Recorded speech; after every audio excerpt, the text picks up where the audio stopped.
Terrific to have your company and welcome to this week's episode of Rugby League Summertime. Nice of you to join us wherever you might be watching around Australia. And a very big thank you from the outset to our major sponsor, Warren Plumbing Services, for its continued support of the program. This week we're coming to you from the West Lees Club at Mayfield, located near Newcastle. Of course, this is one of the training bases utilised by the Newcastle Knights. And over the past few years we've been doing this program. The difference in the training facilities for this club is remarkable. Over the next half hour, we're going to speak to many of the big names at the club. Of course, the head coach, Brian Smith, will be our special guest on the program. Also, former State of Origin representative Jarrod Mullen, our guest. Also, Kurt Gidley will drop by, as will Big Steve Simpson. Well, it's no secret that former New South Wales representative Jarrod Mullen is very important to the Knights' prospects of success in 2009. The player himself has enjoyed a terrific off-season. No niggly injuries. He's jumping out of his skin. A couple of seasons ago, Jarrod Mullen was being tipped as a future superstar, and at just 20 years of age, the Knights playmaker has plenty of years left in the game to fulfil his undoubted potential.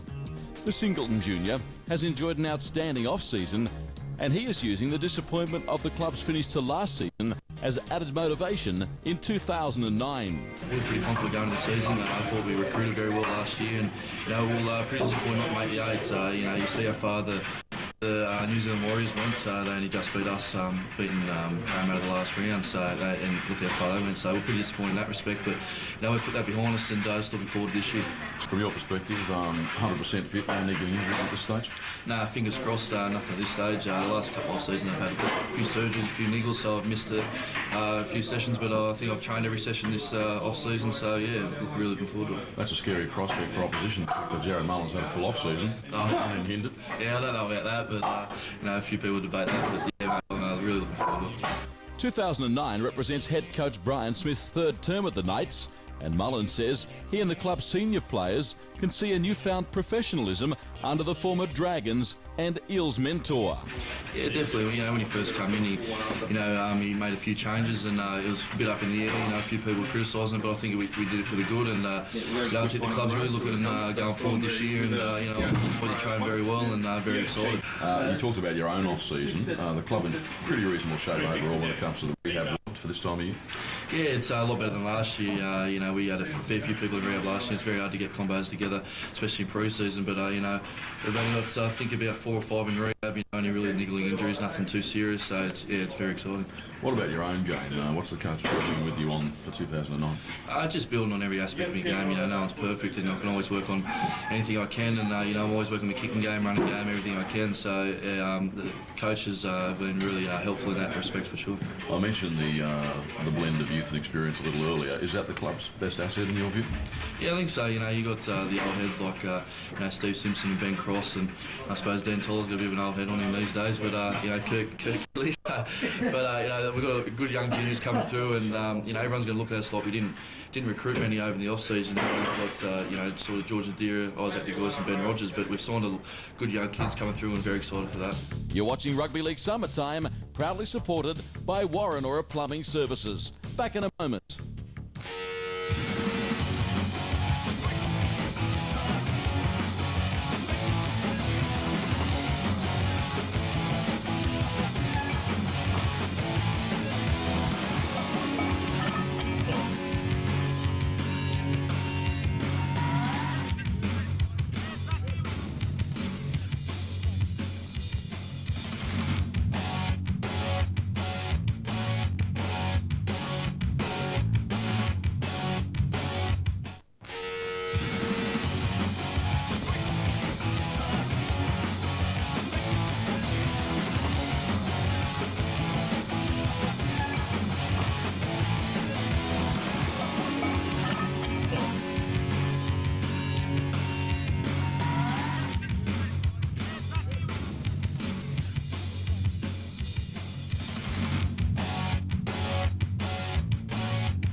You're watching Rugby League Summertime, supported by Warren Plumbing Services, the petrochemical and pharmaceutical plumbing experts. Big Steve Simpson is a household name around Newcastle, and with good reason. The 29-year-old forward has done everything in the game and is still playing well enough to make a massive contribution to the Knights' push for a finals berth in 2009. Pre-season has been good for the 104-kilogram Singleton junior, who made his first grade debut 10 years ago. Simpson does have a troublesome knee, however, but he reckons he knows how to manage the injury. Had a couple of operations the last sort of previous 2 off seasons, so it's good to get a bit of training under the belt again. So, but in saying that, I just manage it, and if it's a little bit sore, I keep off it, and yeah, just see how it goes. Is it a bone-on-bone situation? Oh, fairly close. Yeah, I've got a bit of cartilage worn there that sort of it's not going to go back too much, so I just got to manage it, and so far so good. So we'll wait and see how it pans out. You've been here a long time and played through different eras, different coaches, different CEOs, and obviously different playing personnel. Is there a distinct difference at pre-season this year minus Danny Medeiros?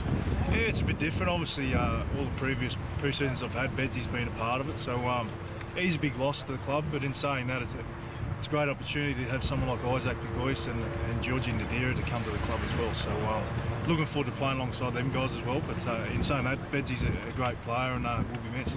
There's been a bit happening in your personal life. You pulled out of the World Cup as a result of the pending birth of your child. That's all happened, so life's fun. It is, mate, it is. She's sleeping really well at the moment, so yeah, no, she's going really well. And our other little boy too, he's nearly 2 at the moment, so he's keeping us on our toes at the moment. He's more trouble than the little one. So.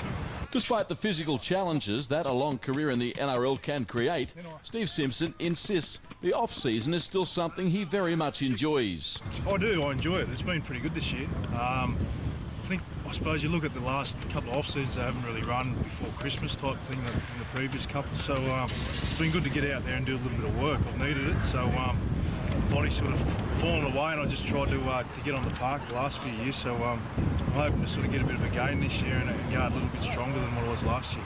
Knights fans watching this will be hanging off every word you say. You realise that and one of the greats of the club.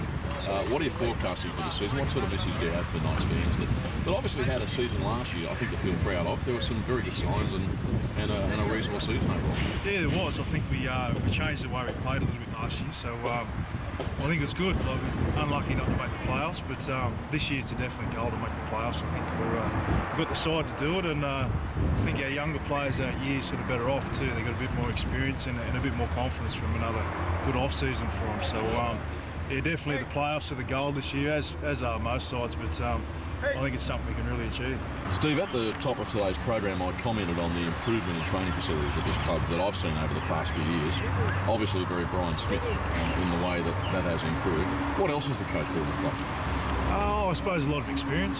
He's obviously been around for a long time, and I suppose he doesn't let too much get on top of him. I think that's the key. I think you go into games and not let it get to you too much is the key in any footy, I think. So he's brought a lot of that, plus a few new ideas as well. So a little bit more structure to the place than what was here before. Obviously playing sort of under Hagues and obviously having someone like Joe in the team, you don't need a lot of structure there. So it's been good. It's been very sort of enjoyable, and the young bloke's got a bit of structure there to play off, which is good.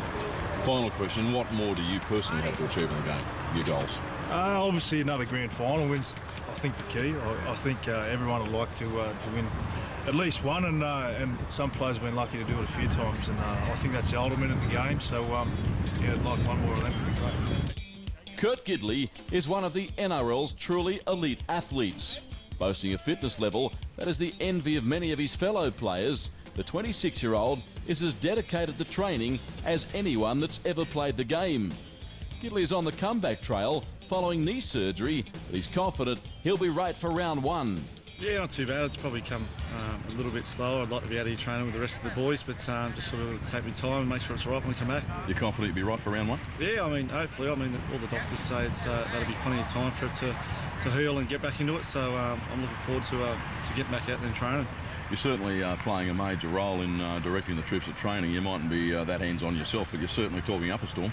Yeah, I mean, I like to help out, a few of the younger blokes. I remember me training as a younger fella myself, on the older boys. Any sort of advice that was given is always helpful. So as long as I can pass on to these boys, it'll be good. I've always trained hard as a kid, and long distance sort of things, or fitness sort of stuff. So I guess in the gym it's where I've got to work the hardest. But when it comes to the sort of fitness side of things, I suppose it works for me. I guess. But I still work hard to get where I am when that's why I'm sort of here. So the message for little kids watching is train hard and listen to your coach. Yeah, for sure. I mean, listen to your coach first off, and no matter how big or small, just train hard and work hard at what you do.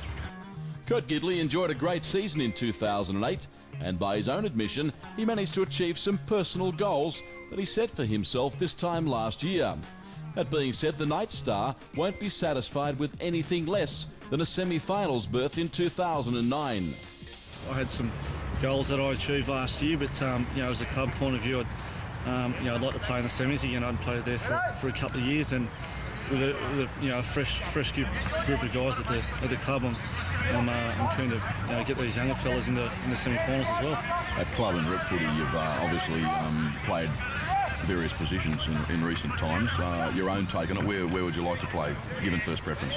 Yeah, I think fullback suits me the best. That's where I sort of played the last couple of years, and that's where I enjoy playing. I sort of get a bit of a free role with the direction Smithy gives me. So that's the position I enjoy most. How do you describe the off-season at the Knights heading into 2009 versus the corresponding period last year? Has it been more intense, less intense, more skills-based? Yeah, I got a bit of an extra break before Christmas, so I hear the boys have been training pretty hard, leading into Christmas, and I think Jarrod Mullen's been he stepped up a few levels, and he's getting a bit more experience and that sort of thing.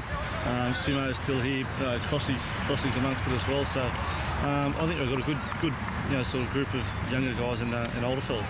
Why will Newcastle be in the 8 in 2009? I think just the enthusiasm that younger guys bring to the team. We're a bit of an unknown. That's what we were last year, and we were one win out of the semis. So we lost a couple of games by one or 2 points here and there. So I think if we can just pick up those 1 or 2 games through this year, we'll be in the semis again. How do you go about arresting those areas that need addressing, where you're losing close games? Yeah, it's hard. I mean, it's just I guess fundamental errors that can creep into the game. And, as I said, it's 1 or 2 points that can get you in the semis, or you're sitting out the first game of the semis. So you just got to pick up those couple of points through the year somewhere, and make sure you're disciplined through the year, I guess. Thanks for being with us, mate. Yep, no problem. Thanks. When we return, head coach Brian Smith joins us. If we can build on what we did last season, I think everybody in our club feels a reasonably strong sort of air of confidence about what we can achieve in 2009. You're watching Rugby League Summertime, proudly supported by Warrenora Plumbing Services. Back in a moment.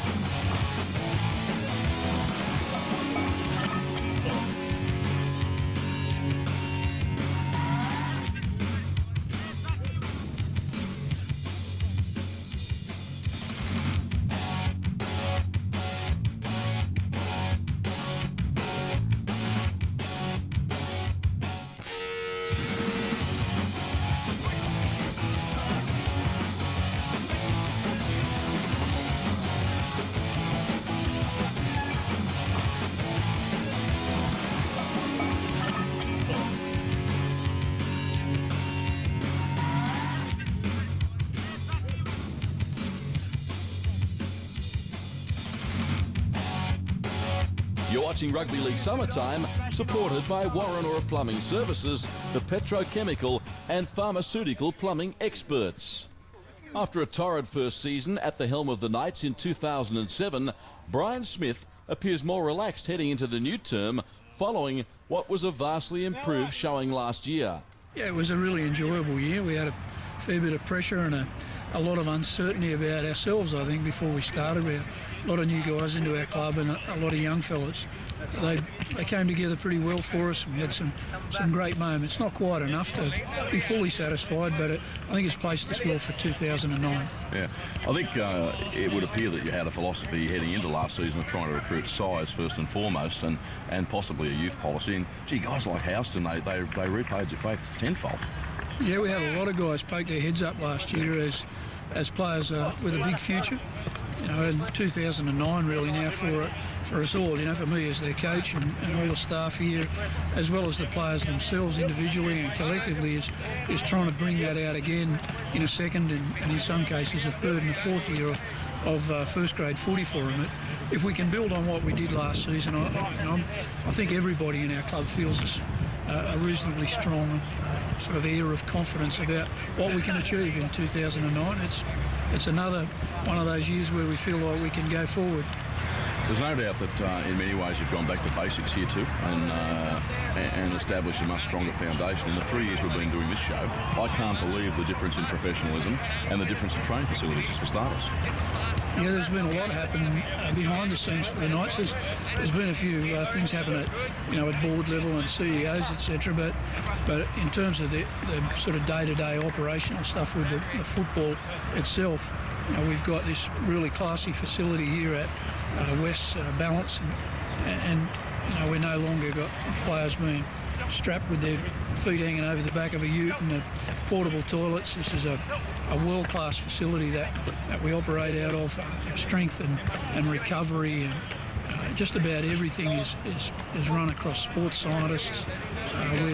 We've got some of the best people we could find in charge of developing our programs, and our players have responded. It's the old story about you put people in the right environment, they generally respond well. The legacy by virtue of the departure of Burraston, how significant do you expect that to be? How much thought have you had to put into overcoming the fact he won't be here? Well, I think it's a bit like when Andrew left us the previous year. It's anyone who's expecting, seriously, I don't think there's anyone anywhere that expected us to replace Andrew Johns with someone. And it's pretty much the same, I think, with Danny. Those guys are legends in this footy club. They're legends in our sport. We don't expect anybody here to fulfil that role. We bought Isaac Gois, and we think Isaac is a really talented young fella who made some tremendous achievements last year at the Sharks. He's done really well, but it's the beginning of his career, and we think he can get better yet. He's not Danny Burraston, he's Isaac, but he's got a lot of the same attributes as Bedsy. Quiet fella as a young guy. Bedsy was the same. Tremendous work ethic, very tough. Some of those attributes we feel like he will replace in Danny. You're obviously comfortable with where you're at retention and recruitment wise. Depth wise, have you got those bases covered? We're pretty good. We're probably still a bit green and a bit young in our outside back division, and we're still hoping that Adam MacDougall's going to join us. That's not put to bed yet. He was great last year. Adam had some tremendous football games for us at the back end of last year. He just, pardon the pun, but he did prove that an old dog can learn new tricks. And Adam's had quite a bit of input into the way that we've developed our off-field operations. He's a very smart bloke. Anyone who knows that he's got some thoughts that other clubs and other coaches thought were a bit way out there. But as time's gone on, he's been proven to be ahead of his time in some of the areas of strength and conditioning and speed development, and we've implemented some of that stuff into our programs here, and it'll be great if he can actually be a part of that for himself. He's always kind of done it, but he's done it on the side or on the sly or whatever, and that's brought some sort of jokes and at his expense and probably at some other people's expense along the way too. But we've really moulded this place around some of the smart ideas that he had. So we should all start talking to our legs. I'm not sure if we'll go that far. I don't know if there'll be too much thigh slapping. Smithy, what about the brand of football that the Knights will play in 2009? Newcastle Knights fans that trot up to Marathon Stadium for game one, will they see a dramatic difference in the way the football side goes about its trade? I think we got some credit last year for the way we were prepared to move the ball about a bit last season. Some of that was through necessity, but some of it is also just my own, as head coach, my personal philosophy about, I think if you always try to do what everyone else is already doing, you're on a hiding to nothing, because they're ahead of you in the cycle. And I think a lot of clubs have made that mistake following Melbourne over the last couple of seasons. And some have done well at it, and some have fallen away. We're going to continue down our own path. We're going to perfect that it'll be hopefully a better version of what we were doing last year. It was a bit fraught with danger. I think we missed more try-scoring opportunities last year than any other club, and if we can learn how to ice those opportunities and take advantage of the chances that we're creating, I feel like we'll kill two birds. We'll be more successful and get more wins, which is the name of the game in professional sport. But if we're playing a good brand of footy at the same time, we're going to be an attractive team to come and watch. A lot of players I've talked to over the years, this will be our last question, often reference Newcastle as almost the ideal clubs in terms of the family culture and the fact that everyone lives 5 minutes apart and everyone hangs out together socially. As opposed to a club, say, like the West Tigers, in the middle of Sydney, you've got guys coming from Penrith and you've got guys coming from Bondi. How significant, how beneficial do you think that is to a footy club, the situation you have here? Well, I can speak on it now personally, and I've always thought, like other people have thought, about how fortunate it is for clubs that are geographically located in an area like Newcastle. I suppose there are some others, but Newcastle is a special place to live. It is convenient. My own, work life is much more relaxed than it's been in the past. I've had to do lots of driving and spend a heap of time in the car. And we've brought some boys in here. We've got a lot of local boys as well. But the guys that have come to live here across the Christmas period, we had a heap of them who went somewhere to go back home to their family. They couldn't wait to get back to Newcastle, even before training started again, because it's just an enjoyable place to spend your time. You might have to get me a gig here, Smithy. I'll carry the Gatorade or something. It's a great place to work. Thanks for your time. Good on you, mate.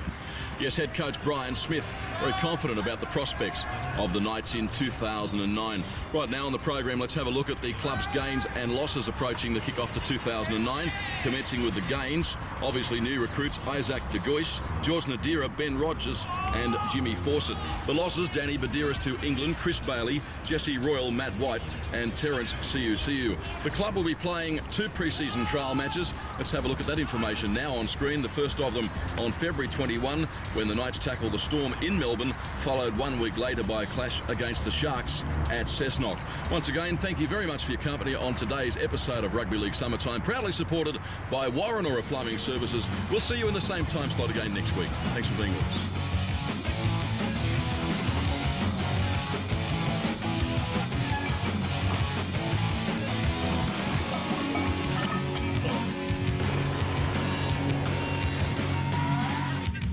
Greg Inglis stood out as Melbourne mauled Newcastle.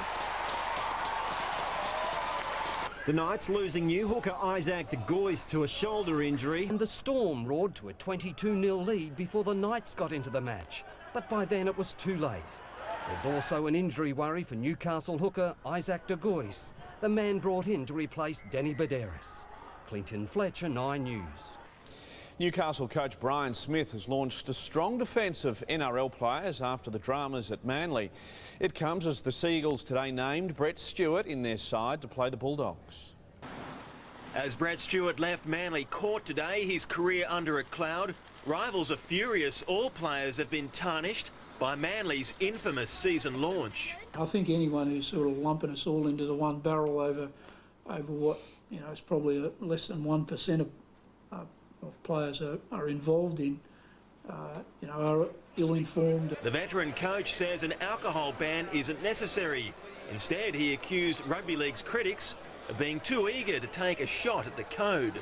But you only have to be accused to cause it a black eye now. You don't have to actually be guilty. All you have to do is be accused. The Stuart drama, though, could overshadow an historic moment in the game. Hazem Maseri needs just 7 points to overtake Andrew Johns as the greatest point scorer ever in premiership football. Look, I'm sad in a way because I looked up to Joey and I think he's probably one of the best players I've ever watched. Neil Cordy, 10 News. Well, here's one.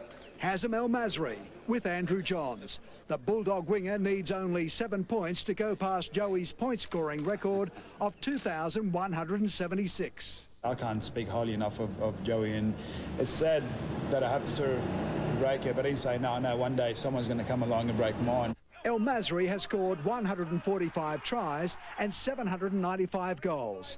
And for Joey, the most memorable, the full-time kick to beat the Knights in 2002. I think I was standing next to Danny Badiris, and he sort of said, what do you think? I said, please. he doesn't miss. Andrew Johns couldn't think of a better player than Hazem Maseri to break his all-time NRL point-scoring record. The Bulldogs winger is just 7 points shy of the feat, and there's every chance he'll break it this weekend. He has an incredible 2,170 points to his name, a converted try behind the great Andrew Johns. It's sad that I have to sort of break it, but he say, no, one day someone's going to come along and break mine, and that's the way it is. Canterbury and Manly will play for the new Bullfrog Arco Cup on Saturday night. Johns hasn't forgotten the magic of Maseri, and when he booted the Dogs home one Sunday afternoon in 2002. I think I was standing next to Danny Medeiros, and he sort of said, what do you think? I said, please, he doesn't miss. After this break, the Gladiators here, Russell Crowe. But as we go to the break, I don't know if you've noticed, there's a couple of blokes missing, and it's very, very sad. Laurie Daley's with the show last year. Laurie is a tremendous bloke, a great individual. He had a great time on the show, fitted in nicely. Not sure why he's not here anymore, but he's gone back to Fox to do his commentary. I want to wish you all the best, Laurie. You're a champion guy. Yeah, Laurie. Well done. We had a great time with you, mate. And a guy who was on our very first ever show in 1995, and he joined the show full time, I think, in the year 2000, and spent 8 or 9 years with us. And the great Paul Harragon.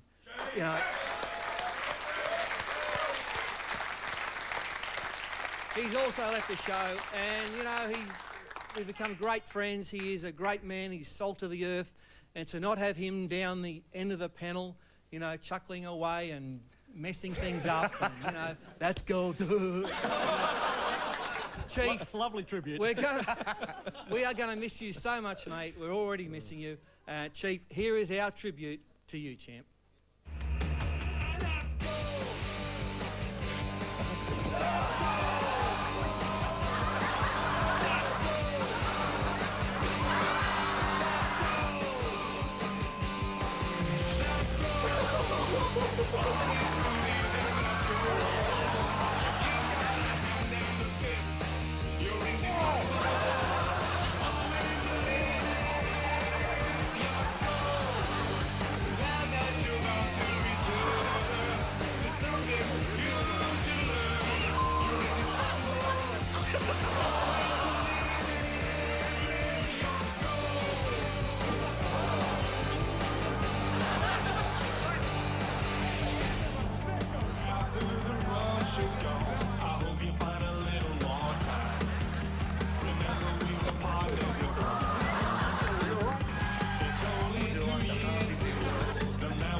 Harragon, he just did nothing.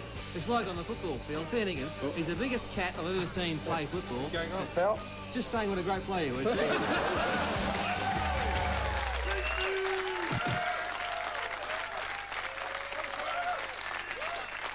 The temperature nudged 30 degrees on the Gold Coast, and the Knights put plenty of early heat on the Titans. After Uate barged over, Mullen became a human pinball to stretch Newcastle's advantage. The Knights led 14-0 with 10 to go in the first half before Friend lit the Titans' fuse. And the Titans have got their first try of the year. Suddenly, everything was bouncing the home side's way, and when Rogers' grubber caused chaos in goal, the Titans were in front before the break. And for the Knights, there was no coming back from that. 3 second-half tries securing the Titans' win. Chris Hodgkinson, 9 News. And on Monday night, round 2 finishes on Fox Sports in the Shire when the Sharks host the Knights. The pre-game show from 6 p.m. Eastern Daylight Time. The Sharks hoping, like the Sea Eagles, success can wash away a fairly forgettable week. They're making the tough decisions, aren't they, the Sharks, and they can only be applauded for that, but they're missing Brett Seymour, of course, for disciplinary reasons. They've lost Ben Ross, and I hope, Ben, that if you're watching, things come good pretty quickly, mate, and I hope you recover from that operation and everything's fine. And of course, Brett Carney at the back is out for a fair while as well. So they've been decimated, but the Sharks are pretty tough, and I think they'll put up a good showing and against the Knights. And of course, Matt, you caught up with the Knights and went into the camp during the week, and I think you caught up with Coach Brian Smith. Yeah, Brian Smith had something to say about Kurt Gidley, who's looking to have a big season from the fullback role, and also the new hooker, Isaac de Gois, who has a big job filling the boots of Danny Badiris. After fading in Gold Coast's heat in their season opener, the Newcastle Knights are waiting more than a week for their shot at something better against Cronulla. The recovery time is handy, but the patience is tested as Brian Smith and his players try to prove this. I'm pretty confident about saying I think Knights fans and footy public generally are going to see a new and improved model on what we did last year. The Knights had a 50-50 season last year, 12 wins, 12 losses to finish one game out of the top 8. On paper, they don't have to improve much to play finals footy this season, but with Andrew Johns well into retirement and Danny Badiris now in England, a new era has been washed ashore at Newcastle. Those guys have been the two biggest players in this footy club in recent times and possibly ever in the club's history. So I think to regrow the club and regenerate the club is an exciting time for us all. Enter Isaac de Gois, who arrives at Newcastle from Cronulla after first being spotted by Smith in obscurity as a lower grade West's Magpies trialist in jumper number 24 at Cabramatta years ago. Smith likens de Gois to Badiris, but the player himself stresses there is a long way to go. Kicking game's one thing. Been working on that a fair bit, and just learning to play more with the footy rather than just take off and run. You know, keep my options open and that, and yeah, work a few combinations with the back rows and that. Dummy half running is the key to Isaac's attacking game, and his defence is ferocious for a little fella. He gets through a lot of work, but it's probably his character that impresses me more, and he reminds me a lot of Danny Badiris, and his attributes are not dissimilar either, I guess, from the footy aspects, but he's a younger version of the Danny Badiris that we saw and that I got the opportunity to coach. The recruitment of de Gois was an off-season priority at Newcastle, partly to free up Kurt Gidley, who has played nearly everywhere from front row to fullback, but will be used exclusively as the latter this year if all goes to plan. I think it's a good balance there with fullback, where I can sort of float down short sides or jump in a dummy half or do a bit of ball playing if I'd like. So, you know, I like doing a bit of everything and being involved in plenty of stuff. So I think that's a good option. It's pretty much, yeah, there's Kurt giving the ball. He just pops up anywhere on the field, and I think it's great that, you know, the coaches are giving him a bit of a roaming role and he can do what he wants, because he's such a dynamic player, and for him to bob up, you know, when you need him there, it's great. Captain Gidley is back from surgery, and like a much heavier Jarrod Mullen, is hoping for a New South Wales origin return. They want to milk 2 referees, a faster game, and their coach's attacking attitude. There's a lot more that can open up if you know, depending on what teams' philosophies are, and certainly last year we had a lot of joy at shifting the ball in our own end and kicking the ball on early plays, and you know, it certainly won't be just about dummy half running for us. First, as the old rugby league cliche dictates, the forwards have to fire, and to that end the club hopes rep players Steve Simpson and Ben Cross can avoid the injury absences of last year. It's that sort of composure and confidence that they engender and pull out of all those younger blokes that we've got around them. So, you know, their welfare and health in terms of footy is vital to us, that's for sure. We certainly don't want to go backwards from here. We know what that's like. We've sort of had a couple of lean years before that. So, yeah, we're looking forward to a great year, and we've got to build on last year. So, yeah, everyone's sort of looking forward to getting out there and putting a good claim in for the top 8. Yes, the Knights hoping for success on Monday. Stay with us on Super Saturday after the break. We preview the Toyota Cup, the Dragons hosting the Titans.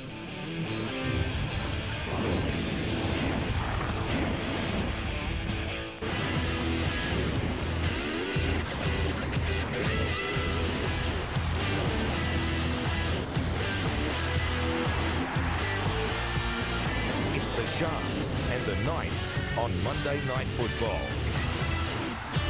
G'day and welcome along to the pre-game show on Bundy Rum's Monday Night Footy. We've got another cracker in store with the Sharks taking on the Knights in the Shire.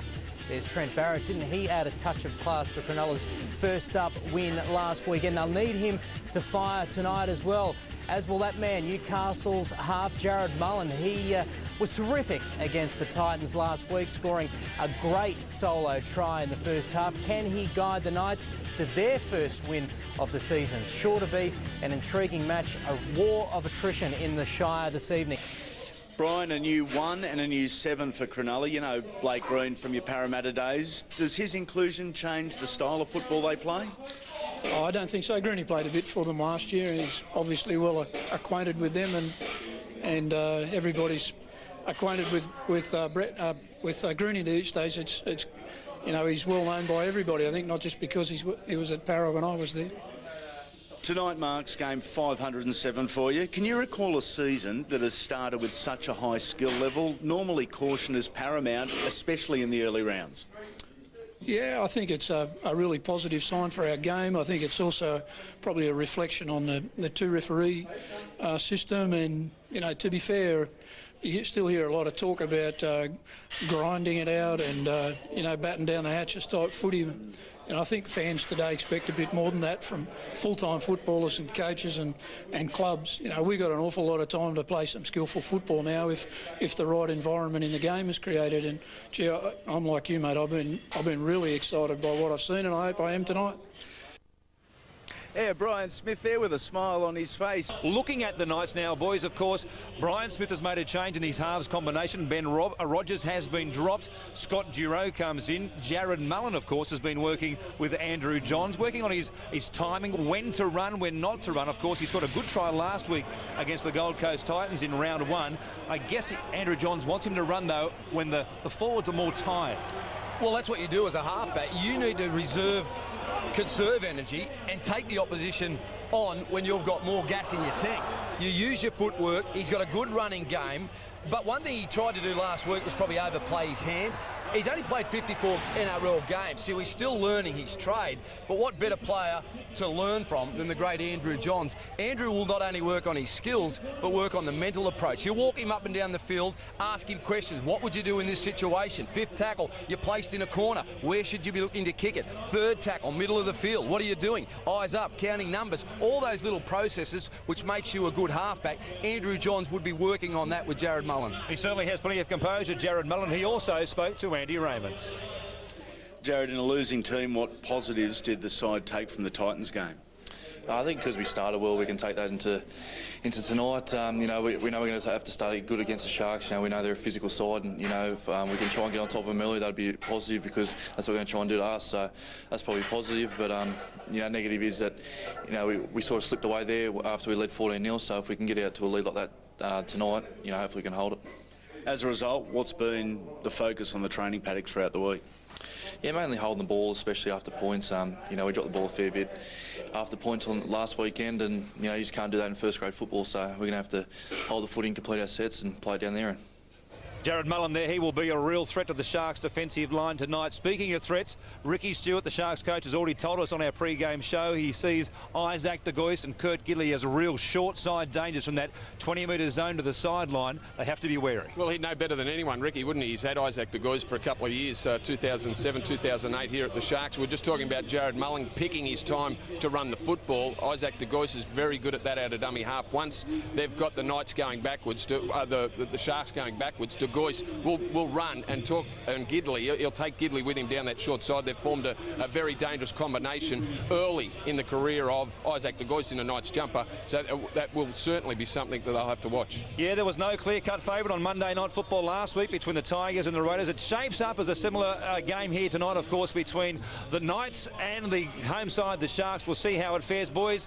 There's a massive big rainbow over my shoulder and a little bit of rain falling at the moment. I'm concerned. Let's hope we don't see what we had here on last Saturday night when it absolutely bucketed down. We'll be back to you in a short while on the pre-game show. Thanks, boys. Hopefully the pot of gold is a great game of footy tonight between the Sharks and also the Newcastle Knights. The Newcastle Knights occupying the northern end of the ground here at Toyota Stadium. For the warm-up, the Sharks go out the back to the privacy and the peace and quiet of the playfield. Now, structural changes to this Newcastle side. Well, Ben Rogers is out, Scotty Duro is in. It means a lefty is out and a righty is in. As far as goal kicking is concerned, it evens the balance. Jarrod Mullen is a natural lefty, Scott Duro a natural righty. However, they will remain very reliant on the dummy half, Isaac de Gois, to kick to defensive left. Let's take a look at the second rowers on display tonight. Reece Williams and Anthony Tupou up against these two big units. I speak of Steve Simpson and Corey Patterson. Four very effective footballers, but very, very different as well. Size alone. Ricky obviously prefers the more compact player in this position, with his two at about 183 centimetres or 6 foot. Brian Smith has these two. The Perth-born Patterson at 195 centimetres, Simpson 191 centimetres. Now, we saw last year the style of football these two played when using the fringes. It's almost similar to when big Johnny Cartwright used to do it for the Panthers. They hit the line with a high ball carry and the intention of using their size to release the ball over the top of the defending players to the tight runners just off their hip. It really does change the tackle target zone of the defenders. It's pretty important how we control them on the edge there, because they like getting to that 20-metre line and playing down a short side with Isaac de Gois and Kurt Gidley. Kurt Gidley's, he's one of the best short side players in the game. So how they get to that edge in regards to their big back rowers taking it at our halves is important for us to make sure we can try and win a bit of ground there. It was a very effective ploy for the Knights last year. It plans to be part of their game plan here tonight. Just under 25 minutes until kick-off. Promises to be a cracker. And boys, we better get out of the way. James McManus is going to bulldoze us. Yeah, well, they certainly do have some points in them tonight. The Knights, hopefully they can scoot out a dummy half and put the Sharks on the back foot. Well, let's go back to Cronulla, and Wazza, Loz and Brandy are gearing up for the call. Loz, you've got first crack of the whip. Who's going to win and why? Oh, look, when it's so tight, I always favour the team with the best player. And for me, Newcastle Knights have that best player in Kurt Gidley. I thought moments last weekend he was very good, but I just get the feeling he's building for something special.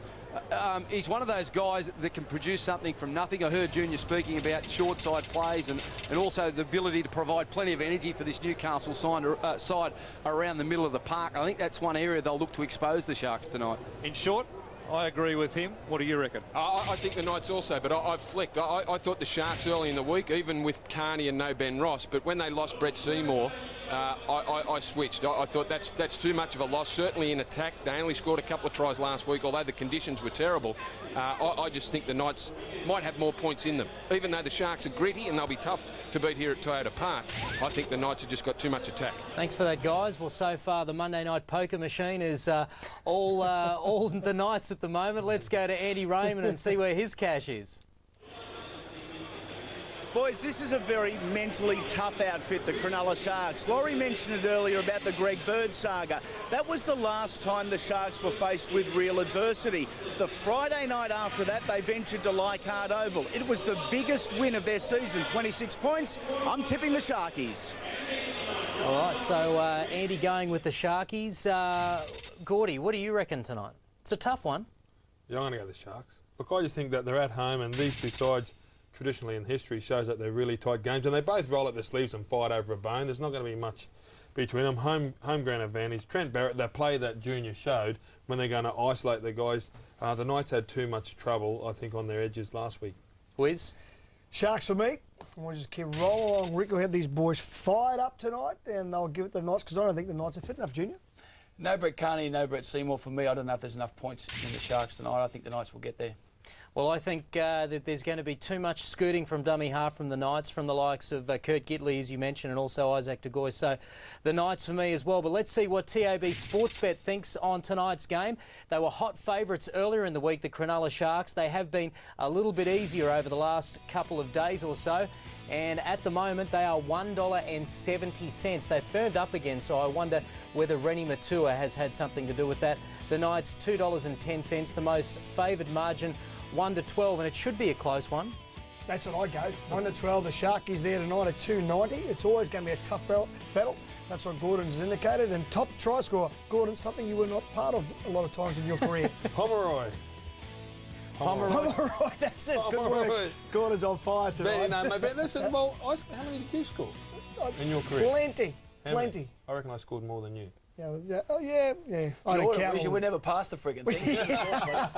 I think one thing. Pass. I think one thing we'll all agree on, that tries will be hard to come by tonight from what we've seen between these two sides.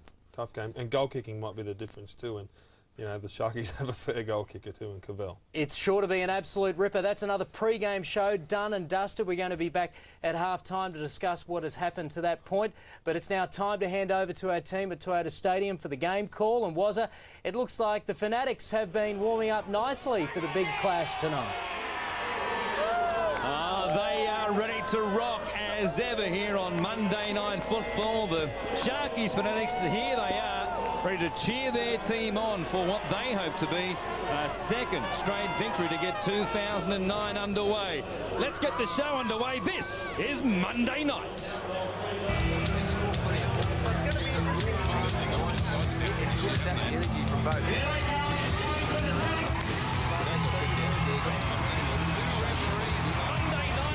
To save a life.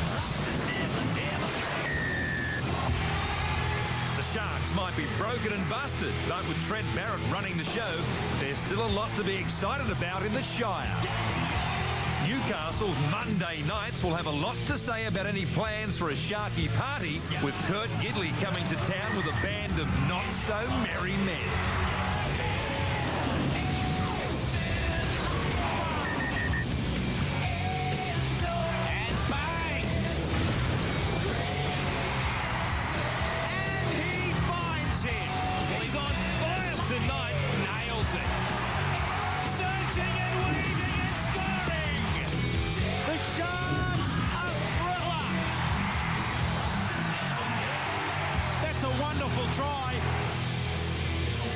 Former Shark and a Newcastle Knight, and happy to be one tonight. The most courageous performance in recent memory, down to one with some horrific injuries. Yeah, mate, it's unfortunate to see blokes go down like that, and like you said, mate, it's very tough. But luckily, you know, we held them out, we grounded down, we got the 2 points which we needed. What was the call out there? Obviously, you knew you were running out of troops. Was there a call to keep inspiring? Mate, at half-time, Smithy just said, look, we're down to 2 front rowers, and some of you blokes just got to dig deep and play a lot of minutes, and, you know, that's what we did. We talked around the ruck, and, yeah, we pushed through and got the 2 points. Your first victory with the Knights, what's impressed you most? Oh, mate, I don't know, you know, like you said, Fright probably impressed me the most, you know, the way we come out and grinded it out, and with like you said, we come down to one bloke on the bench, and, mate, it was awesome, and it's going to be even better when we get back in the sheds. And we'll let you go. Cheers, mate. Cheers, mate. Thanks a lot. The man trying to fill the boots of Danny Badiris in Newcastle. Pretty good job tonight, Isaac de Gois. The big part to play in a win for the Knights. They're on the board this season. They've beaten the Sharks. We'll take a break and come back with the post-game show. The boys in the studio right after this on Bundy Rum, Monday Night Football.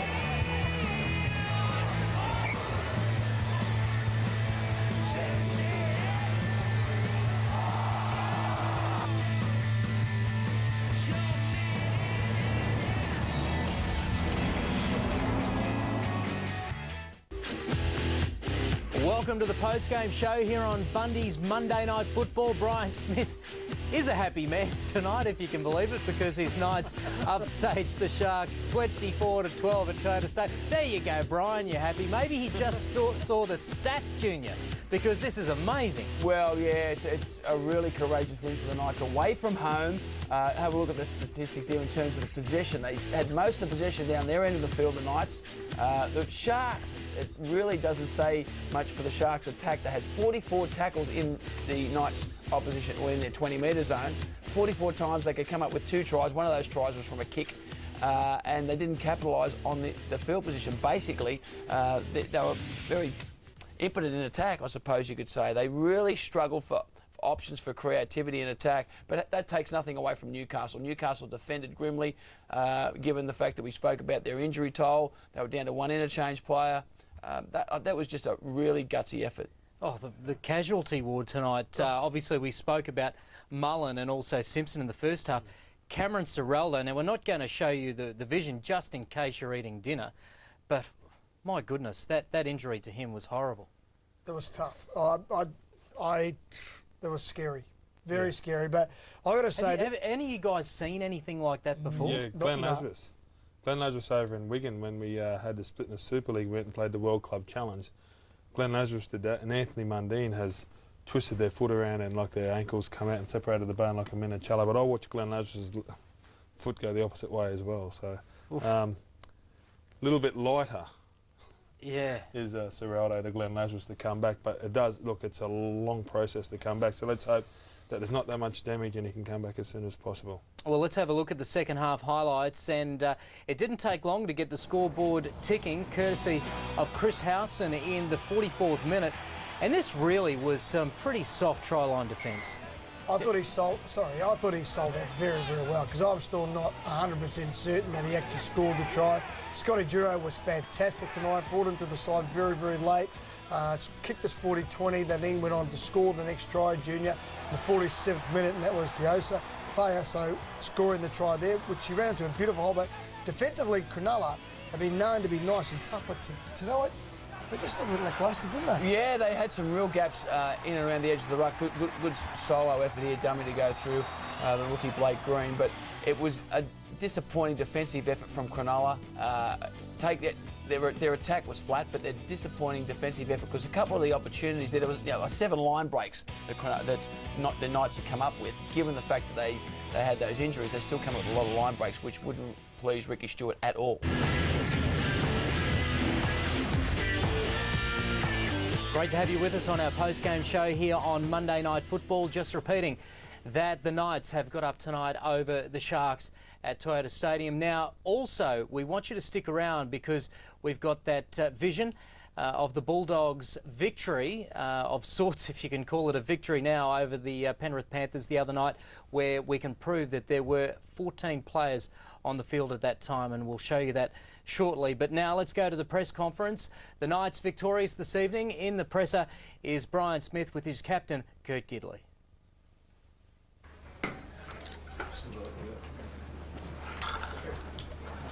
Brian, very tough, very courageous. It was, yeah.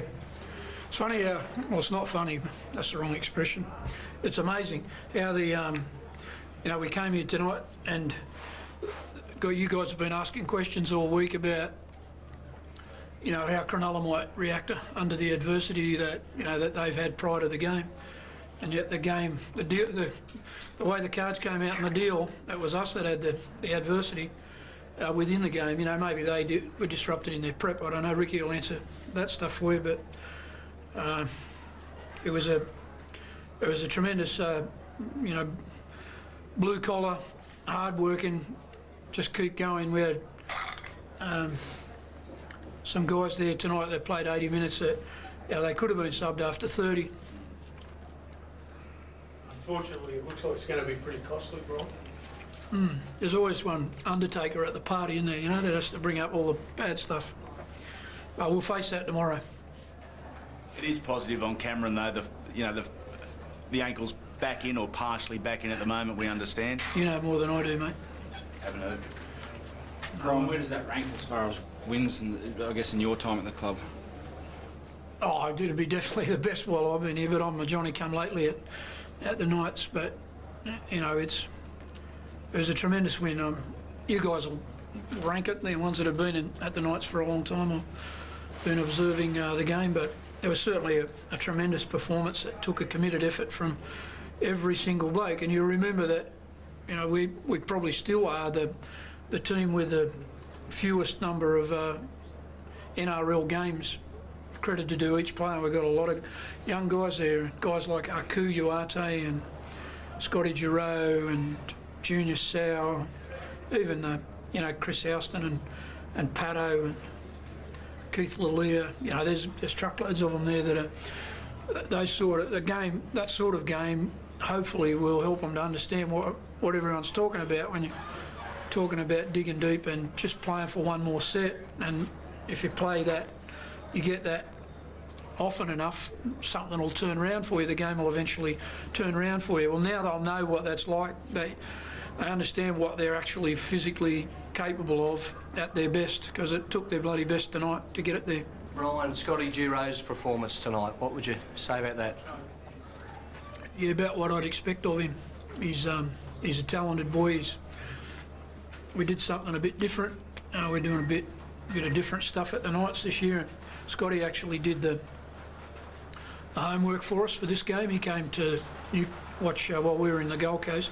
He came to watch the Sharks play last week, and he came up with the plan for this game. So when an opportunity presented itself, when Benny Rogers was a bit flat during the week, I thought the heat probably took a bit more out of him than some of the others, and he got his chance to play. He just felt like he was, you know, because he'd done that level of homework, he was ready to pull the strings, and he did that superbly tonight.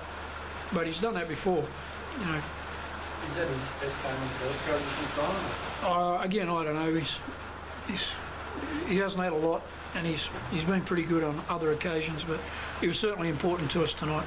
Kurt, what about you then? You've been here longer than the coach. Where does that rank in terms of courageous wins? Oh yeah, I mean it's a tough win. I think we had one on the bench by the end there, and yeah, we've had some tough wins before, but certainly that's you know, one of the most satisfying. Yeah.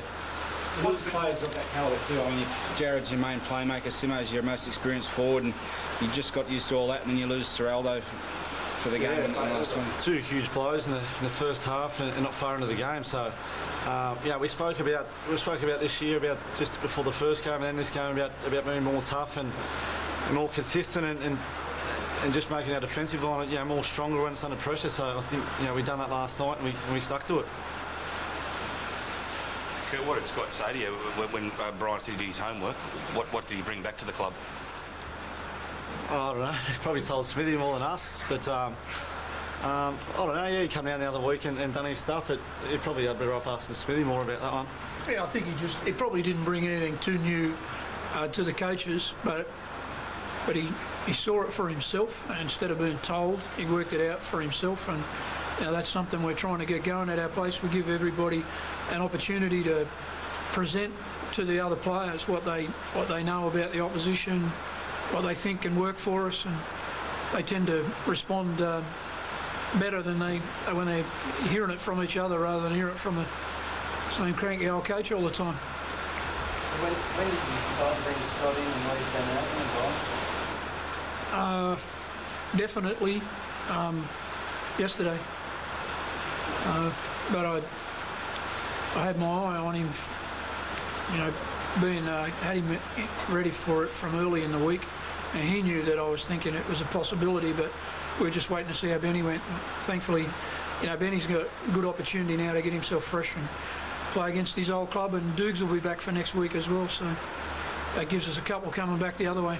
Brian, how concerned were you when you were down to one man on the bench with still 20 minutes to play, even though you had a 12-point lead?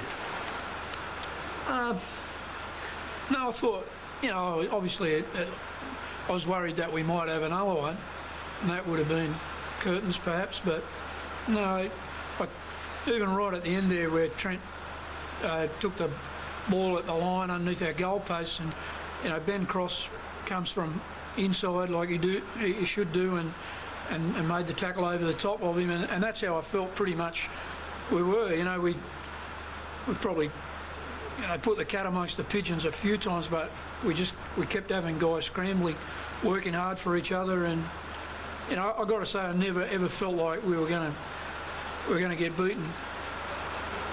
We probably got a bit lucky with that really in the second half, because there were a number of stoppages there because of injuries. Yeah, I forget what else. Probably got a bit lucky with the tries tonight too from the video ref. You know, a couple of 50-50s there. One went against them and went for us perhaps. So, you know, we had a bit of luck tonight as well. We had a lot of bad luck, but we had a bit of good luck too.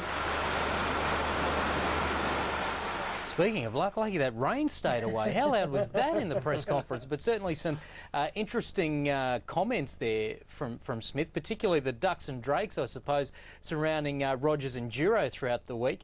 One thing I want to pick out there, he said that he sent Giro to the game the previous week for the Sharks to get a game plan. Is that a common practice for coaches? Not that I know of. Look, I've got to say this, that Scotty Giro would have been told probably maybe a day, maybe two before, that he may be in the side. And it's interesting to note there that, you know, Coach Smith had seen Ben Rogers and thought the heat had affected him throughout the week and the way he was training, so he managed to bring Scott Giro into the side earlier. And I think him going down and watch the game, maybe an insight of how he wanted him to play. He went back and informed us, look, these are where the areas we should attack, and these are the areas we're going to be good defensively in. And I've got to say this, the Newcastle side, with the amount of players they lost in the first half, defensively, they were superb. Brian Smith got it right. Gutsy performance, hard working, players had to play 80 minutes. I've got to say this, as an ex-player, and you're an ex-player and you're an ex-player, playing 80 minutes is the best part of the game. It's just pushing yourself through that barrier in that week and just doing it tough. I think it's going to be good for the Knights in the upcoming weeks. I think he's jumping up and down on the inside. He had a great poker face. He still looked cranky. I can't believe he can have a performance like that, the best he's had at the club, and still comes in looking cranky. But Papa was a big play where we all said that it was a try. We didn't see him going out. And then the Knights ran away and scored in the next play. So. Yeah, he said Giro gave him the game plan. Did you ever give Benny a game plan? Yeah, a couple.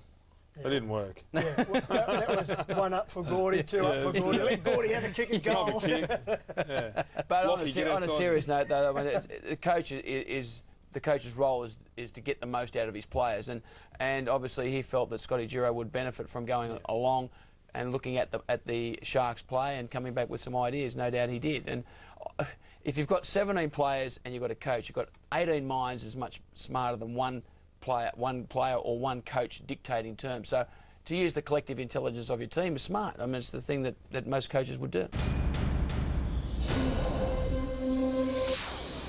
Plus, a night of big hits takes its toll. He got absolutely levelled. Newcastle back rower Cameron Ciraldo has courageously left hospital just hours after his sickening injury in last night's win over Cronulla to attend his grandmother's funeral. Ciraldo will visit a surgeon later this evening. Ferguson. A simple tackle gone horribly wrong. Oh, clutching. Oh, no, clutching at his leg, my goodness. Oh, we have a terrible injury. I hope he recovers quickly and well, but it's a very, very horrific injury, and it's even more so to see. A fractured fibula and dislocated ankle, but nothing could stop Ciraldo from attending his grandmother's funeral today. While he'll be sidelined for some time, a hamstring injury to Steve Simpson and rib damage for Jarrod Mullen will keep that pair out for up to 3 weeks. Still, they dug deep.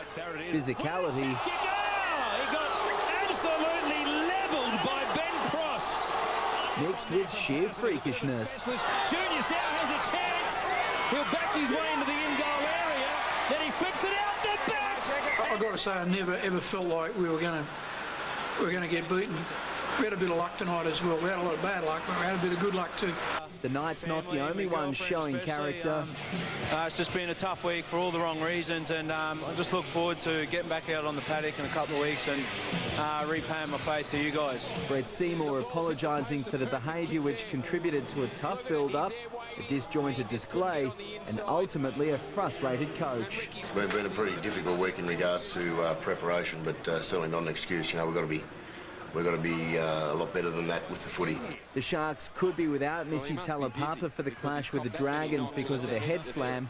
Ben Pomeroy's escaped a ban after pleading guilty to a high tackle. Glenn Lauder, 10 News. Sharks missed Seymour, losing to a gutsy Newcastle. Their coach Brian Smith said it was their greatest win in his time at the club, after losing 3 players, including Cameron Ciraldo, with this horrific injury. Danny Weidler, 9 News. Jarrod looked the goods early for the Sharks as they started well against the Knights. Jarrod coming down on top of him! But even as their stars succumbed to injury, the Knights somehow managed to take control. The gutsy win spoiled by a broken leg for Cameron Ciraldo that will require surgery. Patrick Mullahan, 7 News. The victim of this year's most sickening injury has today vowed he will play again this season. Knights forward Cameron Ciraldo remains in hospital but is positive about his chances of recovery. Show and tell hasn't been much fun for the Ciraldo family this week. Hey, what's that? What's happened to Daddy's foot? That is the result of this tackle on Monday night. The aftermath causing days of wincing from everybody who sees it. At his leg, my goodness. I came on the news flash last night. I was like that. I can't look at it.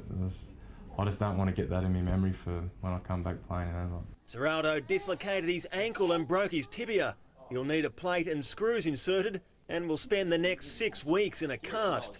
At the time, he thought his career was over at just 24. Looked down and I just saw it and I just got scared. I just said to the trainers, get over here, something's wrong. After so much support from family, friends, teammates and even rival players, Ciraldo says he will be back. If I can get back by around 20 or something and finish off the year and hopefully the boys are going well and I can put my foot forward to get a place in the semis or something, then that's what I'll be thinking about the next 16 weeks. Ciraldo will have surgery on Friday and hopes to be released from hospital by Sunday. And he's not ruling out dropping into Gosford to cheer on the Knights against Souths. For the next few months, though, Ciraldo will be spending plenty of time with one of his youngest fans.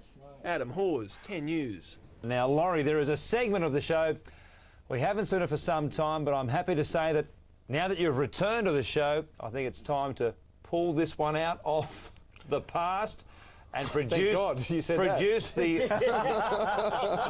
you know what. It's back. It's back. It's back. Loz. Can you tell us what you're talking about? It's back. The pumpkin. The pumpkin. Who won it?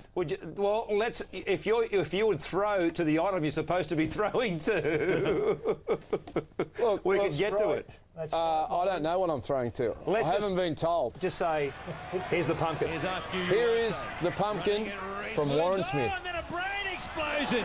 He fired an absolute Hail Mary 15 metres out from his own line, then gets up limping as a result. Uate. You love it. Hey, it's not my pumpkin. I'm only handing the pumpkin. It's not my pumpkin either. It belongs to Uate after that absolute... What was he thinking when he went to the line and inside their own territory? It's still got our autographs on it when we gave this to you 18 months ago. I know. I kept it. I polished it. I brought it back. He polished it all right. What about the pumpkin? And Uate, or was he just coming... He does that one over the top. I mean, straight to it. Second tackle, third straight tackle. to a shark. Yeah. Brian Smith would have had a cardiac arrest in the coach's box. I know what Smitty was thinking. Well, I know what he was saying too. I knew what he was saying. What do you think he would have said to him after the game? The pumpkin. Oh, that's great. It's back. He probably said, "Come into the office. Come and have a chat." I know you're going to win the pumpkin on Wednesday night. Loz, tell me would have said to him. Sorry, tell me about this. What happens now? Does he get presented with it or? No. What happens? You give it to him. There's a pumpkin of the year. Player of the year, and Warren picks it out every week. Warren picks it, yeah, of course. Well, who was the last one to win? No. Hey, have I had anything to do with the pumpkin? Well, I'll tell you what. Have I had anything to do with the pumpkin? Yes or no? Yeah, sometimes. No. We have to go to a break, but the man who won the very first pumpkin, Michael Witt, today signed with Otago in the New Zealand Rugby Union competition. So there you go. The pumpkin has created some great players in the past. We will take another break, but up next we'll try and find some winners for round 3 of the Telstra Premiership. And if you're off to the footy this weekend, don't forget your copy of Big League Magazine. Big League Magazine is the complete guide to the game you love. It's got the best stories, the best photos and hard-hitting columnists who tell it like it is. Plus, your game day lift-out gives you lineups and stats for every major competition. And for the kids, there's Little League, a great little magazine bursting with puzzles, fun and excitement. Whether at the game or watching it on the box, don't forget your Big League.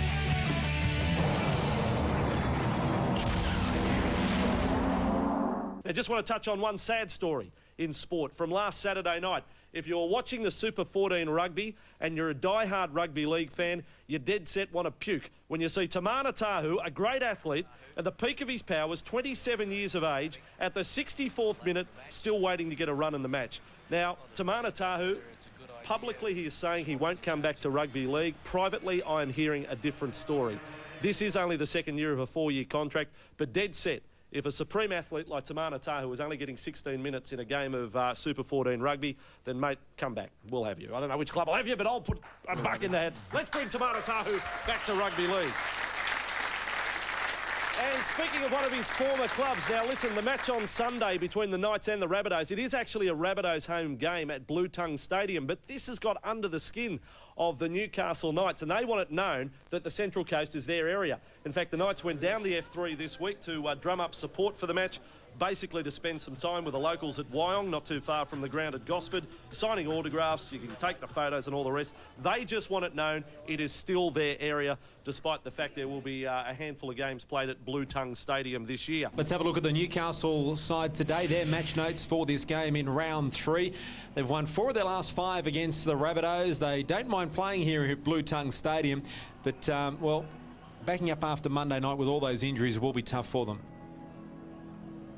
Yeah, no, it's back-to-back, I think, is the big issue. Their consistency for the Knights had really struggled on the road since 2006. I think you've got to consider this more of a home game than an away game, though, because they're going to have a huge crowd travelling down, 40, 50 k's down from Newcastle to here. Let's hear from their coach, Brian Smith. Well, Brian, as tough and a demanding start to the season as possible to get, Titans at home and then that physical battle last week, and it's tough again today. Yeah, they don't go away in the NRL, do they? Our draw's probably been, circumstances have probably made it a bit worse. It was a very hot day up there and it's pretty warm here again, but, the effort the boys had to put in on Monday night is what we're looking for every week without the dire circumstances. We want them to learn that that's what it takes and to get ready to put that much effort in no matter what the circumstances are. And you've had another hard week. How is the feeling in the club? We come through it pretty well, actually, in the end, but we've virtually done no preparation. It's just been all reparation. It's just, we had a little run yesterday morning as a team just to sort of settle on who was going to play and who wasn't. Made some final decisions there, so, there's just been no work at all. It's something I've never done before, and it's probably about time I smartened up and worked out how tough it is for players. What about South today? What do you expect from them? A bit hard to pick, really. They're a lot like a lot of teams, I think, including us at the moment. They probably haven't found consistency. They certainly showed how good they were in the first round, but you never know. That's what we're all here for, Mark. See how it goes today. See what we deliver as well. I'm really keen to see whether we can back up what we did on Monday night. I'm sure all Newcastle supporters are as well. It's the Bunnies and the Bunnies and the Knights, not far away. A break here from Gosford and back with all the action NRL Sunday.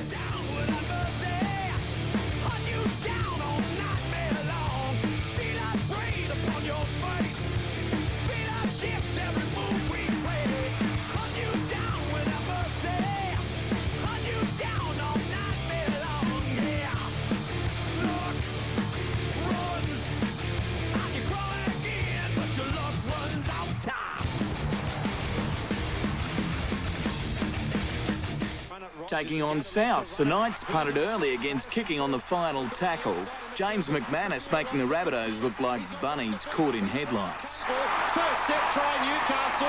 Sidelined by injury, Jarrod Mullen watched replacement Scott Jarrod put the boot in for his winger. The dream bounce, great tackle. Jarrod's kicking may have been sharp, but when footing it, he was no match for opposite Chris Sando. About the only bright spot until Craig Wing brought the Rabbitohs to life. Suddenly Souths were a different team. This raid finished by Fatuli Talanoa. A couple of Kurt Gidley try-savers kept the Knights in it until South super sub bagged a double. And that may be the game for South Sydney. Isaac Luke sealed the result, the Bunnies winning 22-12, Wing playing for much more than mere points. Just wanted to dedicate that one to my grandma who passed away last night. Andrew McKinlay, 9 News. South took their clash with Newcastle to Gosford, but it was the Knights who looked at home. He's around Cable, first set try Newcastle. They led 8-0 just short of the hour, only to feel the sting of Wing. And his first game back, Craig Wing has got the Rabbitohs back into the game. He grabbed a double as South stormed home with 4 tries in a row. Blew out a few of the cobwebs, but it's good to come from behind and get the win. Just wanted to dedicate that one to my grandma who passed away last night. Patrick Mullahan, 7 News. Newcastle won't be going easy on winless Manly either. We're playing against the defending premiers who won the grand final by a record margin, and we've got a chance to do some damage to them and build ourselves up. So we've got everything in the world to play for. This is how the Knights welcomed home former teammate Josh Perry last year. The latest Eagles defector is ready for anything. He got a bit of stick last year when he went back there, so I'd say we'd be expecting the same thing this year. Former Knights coach Mal really has history with both teams. The winners will claim a trophy named in his honour. Well, the most immediate challenge is a tough trek up the F3 to Energy Australia Stadium, where the reigning premiers will take on the Newcastle Knights. It is our television game, and we've got the reigning premiers Manly still on 0 competition points. We've got Newcastle with just the 1 win, an early one, a tough one over the Sharks. How do we see Manly at the moment, and what about Newcastle? There'll be none from 4 tonight. No, that's confident. Look, Sunday afternoon at Energy Australia Stadium. First home game. Newcastle versus Manly. It doesn't get any bigger up in Newcastle. Hopefully it'll be a packed stadium up there. If you're up there, you've got to go to the game. And, you know, they're going to win for sure, the Knights. This is bread and butter, Sunday afternoon footy. You heard it here first, Andrew Johns, they're going to win for sure. I didn't think that after the first month we would see Manly possibly winless after 4 games. I don't think they're too far away. You know, the Warriors game is one that they probably would have won last season, and I thought, you know, they had their chances Monday night against Penrith too. What about Manly? Are they in trouble? Well, Pete, if they go 0-4, then the pressure starts to mount, and there are new combinations there, you know, new players in key spots, and they're waiting for things to start to gel a little bit. But I think without it, it's an understatement. They've got to win this game today. I really do think they do. Nathan, they'll be doing so without Jamie Lyon too. Yeah, another loss for them. So, but as Matty said, you know, the key players out, and I think is it hard to keep going, like backing up week after week now? They were defeated in the grand final not last year before. They won the grand final last year.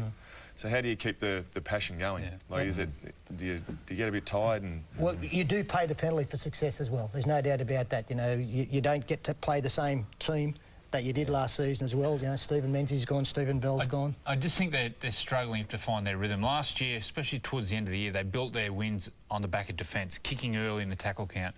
This year, especially the other night against Penrith, they had opportunities and they were just really forcing the pass, trying to score off every play. But they're down on confidence. Hopefully, for Newcastle's sake, they don't find Is there any late news on the Newcastle front, Joe, you want to share with us? I've heard a little bit. I think that Jarrod Mullen may play for the Newcastle Knights this afternoon, and that will certainly help their chances. But look, it's going to be a wonderful game. I think one of the best games we've seen this year. You'll see it at 4 o'clock with Manly up against Newcastle. We'll break and be back in a moment.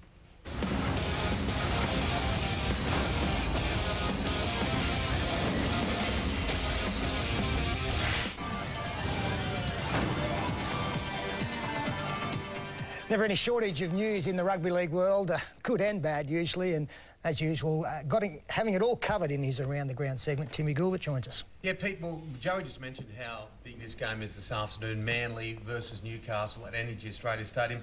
Well, there's always a subplot, isn't there? There's always another story apart from the football. This week it is the stadium itself and the blow-up between the Newcastle Knights and the authority that looks after the ground.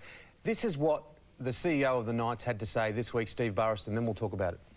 Well, there are 3 separate issues. There's 2 issues where we believe we're owed money, which exceeds $1 million, and there's 1 issue where Hunter Venues believe they're owed money, which we don't dispute, but we believe our amount's greater, so they actually owe us. Whilst they're 3 separate issues, they want to basically ignore the 2 issues relating to them paying us money and concentrate on the 1 issue of us paying them money. We will defend it vigorously, and our legal opinion is, yes, that we do have a very strong position on all fronts. But if our opinion is wrong, we would have to look at something else. We'd either have to look at folding, and that's not what we'd want to do. Maybe privatisation comes on the table, but that's a very difficult task under the current climate. Most people are tightening their belts, not throwing money around to football clubs. The other alternative is to find other income streams. Now, many of the Sydney clubs have done that by playing games in Adelaide, in Perth, in New Zealand, Northern Territory, some playing at ANZ Stadium or the football stadium in Sydney, others at Blue Tongue Stadium. So we would have to consider those options as well. It may be a little dramatic, but Andrew Johns, as the Knights' greatest ever player, to hear even the words we could consider folding. I can't believe it. The Knights have got to play Newcastle. You know. Yeah, exactly. Can we I couldn't even believe it. We need to quickly explain here. Like, there's no dispute that it's just under $800,000 owed by the Knights for unpaid licence fees, basically back rent to the Hunter Venues Authority. What the Knights are claiming is that they should be getting compensation. The demolition of the Western Stand up there took away from revenue that they would have expected. I'm assuming what Steve Burraston is saying there, that compensation he regards to be over $1 million, whereas Well, he does. the Hunter Authority is saying, well, no, it's nowhere near that. Yeah, well, he's saying the compensation outweighs the money they owe, so it is all one issue. But the Hunter Authority aren't saying that. They're saying, no, let's deal with every single thing as it goes. So it's a story that's going to follow on, and I think other people will get involved because, as you say, Newcastle playing out of anywhere but Newcastle would seem sacrilege. Well, if the Knights don't play at that stadium, there's obviously the Jets in summertime, the soccer team. But what else is there? Who else? No one. No one. Tommy Youngblood to have a kick up there. Hard to work out compensation when it's not black and white as well. Oh, yeah, well, it's not written looking anywhere, at it is from it? different perspectives. OK, now on to the football this afternoon. The guy that's going back to Newcastle is Chris Bailey playing for Manly. Now, Chris Bailey and Kurt Gidley used to be flatmates, and there is some speculation from Kurt Gidley during the week that Chris hadn't paid up all his rent. Here's Chris. Oh, again. No, definitely not true. I'm paid in full unless he's tacked on a couple of hidden extras after I changed clubs. But no, I'm paid in full. We might have to sort that out after the game. What was it like being his flatmate? Yeah, it was good. We got along real good. We're still good mates now, and it was pretty competitive in the household. Whether it was ping pong or whatever it was, we were pretty competitive. But, had a great time there. Apparently, you played a few of those ping pong games. Paying rent. I know Dale's used to pay him in cuddles. So, yeah. Used to have little cuddles, and that was his rent. Too much information there. Goodness gracious me. Moving right along. Well, Kurt Gidley basically is right in line, isn't he, for the captaincy of New South Wales this year. There's been a lot of change, and we caught up with him. Jimmy Callanan from NBN caught up with the young man himself to find out what he feels about Origin and the captaincy. Yeah, for sure. I mean, I think ask any bloke who represents New South Wales or is from New South Wales, they jump at the chance, and I'm the same. It'll be a huge honour and something I'd love to do. He'd be a pretty decent leader of New South Wales. The Knights have extended Manly's miserable start to the season with a 26-12 win in Newcastle. The Seagulls made a promising start to the match through centre Steve Matai before back-to-back tries saw the Knights up by 4 at half-time. This is their best opportunity in the opening 25 minutes. Rogers showed it, gave it perfectly, and across goes Tahu again. The home team running away with it in the second half. Last year's premiers still winless after 4 rounds of the competition. Ken with Sport is next, and the Sea Eagles' dreadful start to the season continues. Yes, Mark, they were today beaten by the Knight. The Sea Eagles' nightmare season shows no signs of a turnaround after being soundly defeated by the Knights this afternoon in Newcastle. In New Zealand, South Sydney caused an upset, beating the Warriors 22-16. The Bulldogs sunk the Sharks 24-12, while the Knights were too good for Manly 26-12. The Premiers seem destined to finally break their drought. Steve Matai, Manly's first point scorer, but the tough centre's long injury curse continued. Zeb Taylor and Junior Sow tries put Newcastle in front. Kurt Gidley as good as it gets at the back. Anthony Watmo symbolised the Sea Eagles' frustration. The Knights turning on the type of razzle-dazzle that won Manly last year's title. Gidley takes the final pass, and Kurt Gidley scores. Time for sport now with Joanna Griggs, and another loss for Manly in the NRL. And it has been a shocking start to the season. That's 4 in a row for the defending premiers. All the league action next. Manly will be praying Test fullback Brett Stewart's cleared to return this week from a 4-game ban for drunken behaviour after slumping to their 4th straight loss. The Rabbitohs shocked the Warriors in Auckland. The Bulldogs put the bite on the Sharks, while Newcastle continued the Premier's nightmare start to the season. David, the Wolfman Williams was back as things started well for Manly and Newcastle. A neat kick and Steve Matai will score. But a pinched nerve in his neck ended Matai's day as the Premier's fast fell apart. 5 tries on the trot from the Knights meant Manly have gone from champs to chumps after just 4 rounds. Times are tough at the moment. The side's got plenty of character, and I promise you we'll hang in there. Across now to MacDougall playing in the centres. MacDougall will score. That and MacDougall, the mad dog, has struck. Another long ball out from Mad Dog. He's liable to do anything. He's liable to bust him up. Look at him go. The Mad Dog has cut loose. He's flying down that eastern touchline and he'll get a double. MacDougall brings it around and the Knights get their second 4-pointer. There goes the kick for MacDougall. This will bounce. Who's going to get the bounce? The Knights will get the bounce. Mad Dog looking for a hat-trick and he will get it. I'm sure Newcastle supporters will hope that Adam MacDougall has a similar day today. 37-30. Newcastle won that game many moons ago. Was it the game that Kurt Gidley made his first grade debut, or was it not? That is our NRL Sunday trivia question. In what year did Kurt Gidley make his first grade debut? Who was it against? Wayne Pearce, you had some idea. Stuart Raper, who you got back onto the team after brushing him a couple of weeks ago, has no idea. What's your answer? No, I was thinking 2001. Stewie thought 2001, so I'm thinking it was around that time. So anyhow. And it was 2001. Well done, round 24. I would have not guessed it was that late in the season, though, to be honest. Well done, Stuart Raper. Well done, Wayne Pearce. Stewie, that may get you another start. It may not, but conditions downstairs, when I was down there a little bit earlier, quite humid. It is quite muggy down here. There's not much wind to speak of. We thought the southerly might have picked up, but it is quite humid down there. There are some black clouds out over west, which may come down later. It could affect this game. I'm expecting a very open game. These two sides respectively lead the line breaks and tackle breaks in the NRL. These two sides can attack. They've got strike power all over, and hopefully the rain holds off so we can get a great game of footy. Yeah, let's hope so. Let's have a look at the match notes for this afternoon for the Newcastle Knights and the Warriors. It promises to be an entertaining game. First of all, Newcastle, as we just heard from Stuart, they average the most line breaks in the game. They've won their last 5 matches here by around 15 points, and a bit of a milestone this afternoon, 250 games here at Energy Australia Stadium. Yeah, well, I think that most line breaks in the NRL throughout the season indicates that their ball players are doing their job, that they're actually getting some good play the ball speed, and they've got plenty of bodies in motion. So that indicates enthusiasm, and that's very hard to tamper. And one of those players responsible for those line breaks, of course, is their captain, Kurt Gidley. I caught up with him a short time ago. Well, Kurt, up against the Warriors side that'll be fired up after a couple of losses at home. Yeah, for sure. I mean, I think anyone who loses a couple in a row will be fired up to win one, but we're certainly fired up to win back-to-back wins. One thing you do know when you play the Warriors is going to be very physical. Yeah, for sure. I think we watched a bit of video before, and they've got plenty of offloads, and their support game's really good. So they're two things that we've got to look after today. And a very creative and clever halfback in Stacey Jones, one player you'll have to watch. Oh, for sure. I mean, he's got plenty of experience behind him, and certainly he's definitely one to watch for us. But they've got a few others as well. From the Knights' perspective, looking to build on what was a terrific performance last week against Manly. Yeah, I mean, last week was a great win, but it'll all be nothing tomorrow if we don't put a good one together today. So hopefully a good win today and have back-to-back wins at home would be a good start.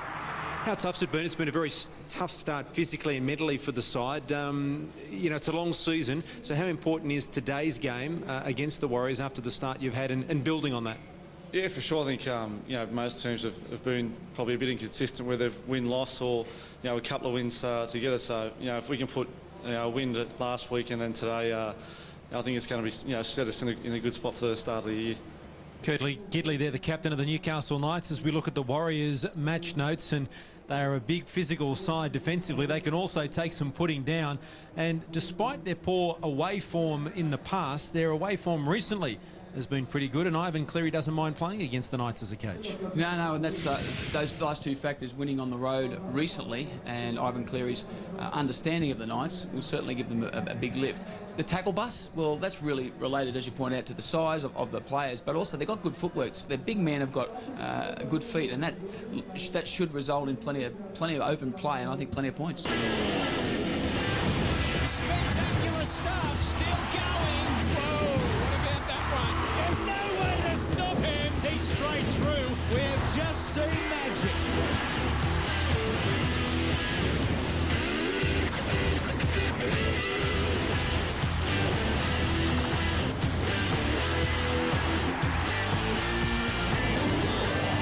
It's the Knights and the Warriors on Fox Sports.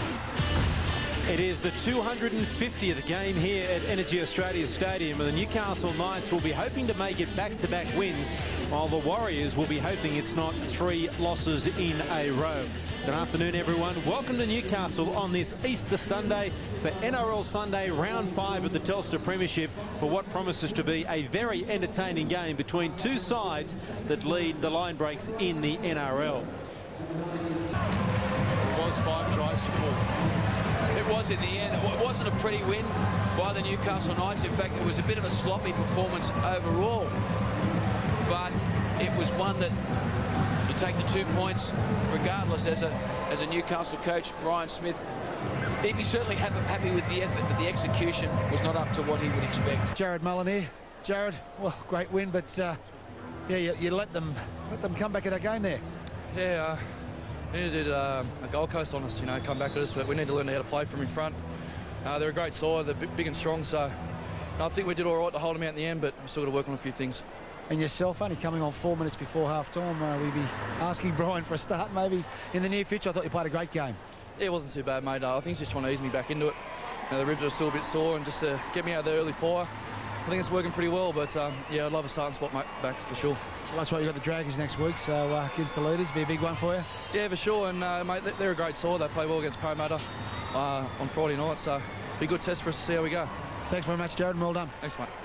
Yeah, that'll be a terrific game, won't it? Next Saturday afternoon on Super Saturday, 5:30, the Knights and the Dragons at Cogra's Jubilee Oval. And the Knights fans are happy. 250 games here at Newcastle, and they celebrate that with a win. It was a hard-fought win. It was a dusty win at times. The ball control for both sides was disappointing, and the goal kicking of Kurt Gidley, 2 hitting the uprights, kept the Warriors in the game. But in the end, Newcastle, I think, deserved winners. They scored 5 tries to 4, and they won by 24 points to 22. We'll take a break here at Energy Australia Stadium, and after the break, we'll come back and wrap up NRL Sunday.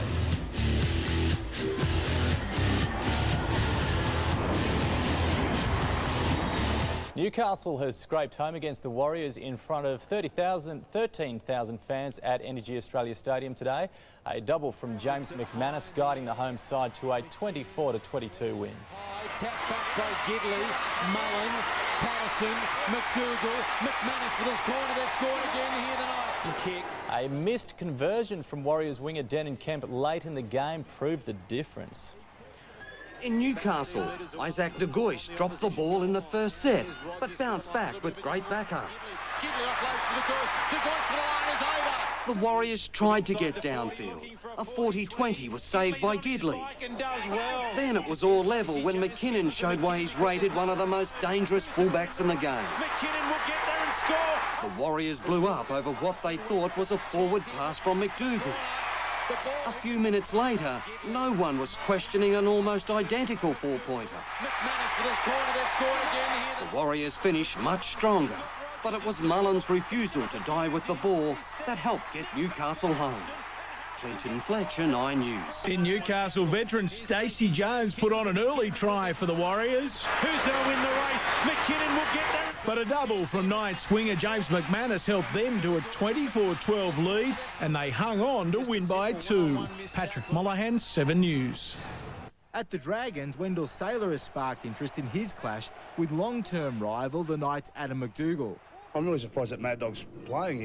He usually has a couple of weeks out, doesn't he? So I don't even know if he's played 100 games yet. He's been around that long. With the Dragons now among the competition favourites, the heat is on. If you don't come up and perform every week, you get knocked off, and I think teams now are going to want to beat us, so there's going to be an extra bit of pressure now. Adding further pressure, Michael Wayman is facing a week on the sidelines for this hit.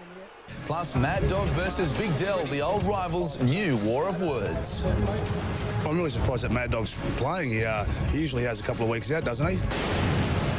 Meanwhile, the Dragons are equal competition favourites, but it's anyone's guess who'll win the battle of the veterans when Wendell Saylor and Knight Adam MacDougall clash this weekend. At first, Wendell Saylor didn't bite when he saw Adam MacDougall had called him 5 Chins Dell. Come on. But with the rivalry stretching back to 97, there was no way he wasn't going to return serve, and minutes later he did. Yeah, well, I'm really surprised that Mad Dog's playing. He usually has a couple of weeks out, doesn't he? So I don't even know if he's played 100 games yet. 34-year-old Sailor has a year on Mad Dog, but he's not sure who'd get who for pace if there's a race on Saturday night. I'm not sure he's quick. I really haven't seen Mad Dog in space. I've seen him make half breaks, that's about it. Plenty of trash talk heading into this week's NRL match between Newcastle and St George Illawarra, with Wendell Sailor and Adam MacDougall taking pot shots at each other. Here's how Big Del responded to Mad Dog claiming that he had 5 chins. Yeah, well, I'm really surprised that Mad Dog's playing. He usually has a couple of weeks out, doesn't he? So I don't even know if he's played 100 games yet. He's been around that long. I didn't want to enjoy the Easter eggs too much because I don't want any more chins, you know, and my big ass. So just making sure that I cut back on the chocolate and make sure my football does the talking. I think the young winger Uate will be more of a handful than Mad Dog, but yeah, so be it. He's coming to our home ground and it should be fun. How good's that? Oh, it's terrific. It shows sometimes, and I wish sometimes that the younger players would take a leaf here, because it just shows no matter what they say, if it's said there and you just talk it up and you know each other's talking up, well, there's no real problem with it, is there? You know, all it's done is help solve the game. MacDougall and Wendell have known each other for a million years. And they go at each other. Yeah. That's what's nice about it. I do wish Dale would run a bit harder, though. I do wish he'd run a bit. No, seriously. I wish he'd. What he's tending to do is when he gets up to the defensive line, he tends to prop. That's the rugby training. I know. I'm telling you, if he just went that little bit harder, I mean, take out the corner post. But there's a touch of Jonah Lomu's about him. You know what I mean? Like a winger that size, but he's just got a power ahead. Listen to me, Dale. Listen to your Uncle Bill. Hello everybody, and thanks for joining us on NRL on Fox. We've got another bumper show tonight with Newcastle captain Kurt Gidley dropping in to talk about his overachieving Knights. We will take a break right now, but in a moment Newcastle captain Kurt Gidley will be here in the studio.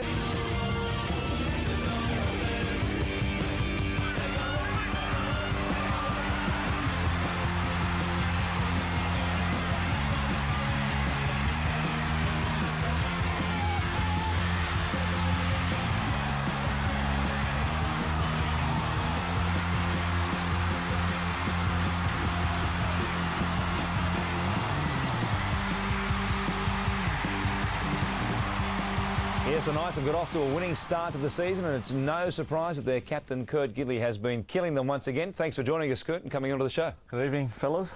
It has been a very good start of the season. Terrific win, of course, and the post-Danny Badiris era was supposed to be maybe a bit of a lull for you guys, given that he's been there for so long and been such a big part of the club. But the way you've started, it's been, you wouldn't know, the club had missed a beat.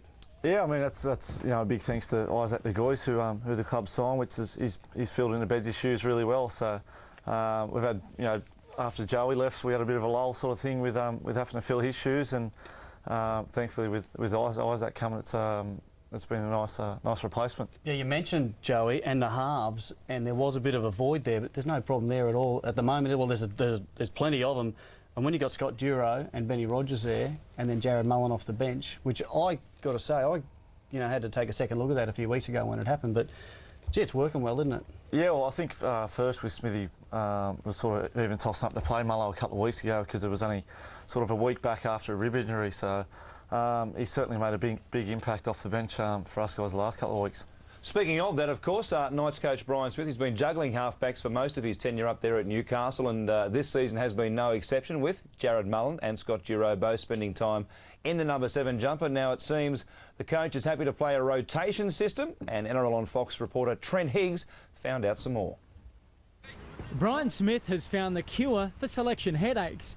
Don't leave anyone out. His policy of rotating halfbacks may be unconventional, but it works. It's something I've never done before, and I'm probably not really comfortable with it myself at this point, but it's, we got away with it, or it worked quite well against Manly, and then we did it again on the weekend, and now we're, I think we're going to reach a point at some stage where we'll probably have to make a decision on it, but right now it's working. Jarrod Mullen will start on the bench again for Newcastle on Saturday, with Scott Duro running on at halfback alongside Ben Rogers. I'd love it to be my spot in the number 7 jersey, but the way it is, Mullo's a great halfback and a great 5'8", and Dodger's playing awesome at 5'8" as well. So, the way it is at the moment, a bit of job sharing, but if it's going to work for the team, then so be it. You don't want to be a bench player your whole life, but whatever's working well for the team, I'm happy to do. But like I said, I'd love to get me number 6 or 7 spot back, and start from the whole 80 minutes. With Mullen happy to play 5/8 as well, the Knights could do even more juggling in the halves. Whether it's 6 or 7, he's going to be... I think we're going to see the more consistent best of Jarrod in 2009, and if that happens, I think we're a chance of making some real inroads this year as a club. The strategy started as a necessity in round 4 when Mullen returned from a rib injury. It paid dividends as Newcastle beat Manly. Then they took down the Warriors. Now it's with Mullen. He's got Rogers in support. He doesn't use him. He stands. Now back to Houston, and Houston gets the ball down for a wonderful Newcastle try. Not too bad, you can always improve. I mean, I'm my harshest critic. I still did a couple of things wrong, so can still fix on that. But yeah, it's a good start and good building block to come this week against the Dragons.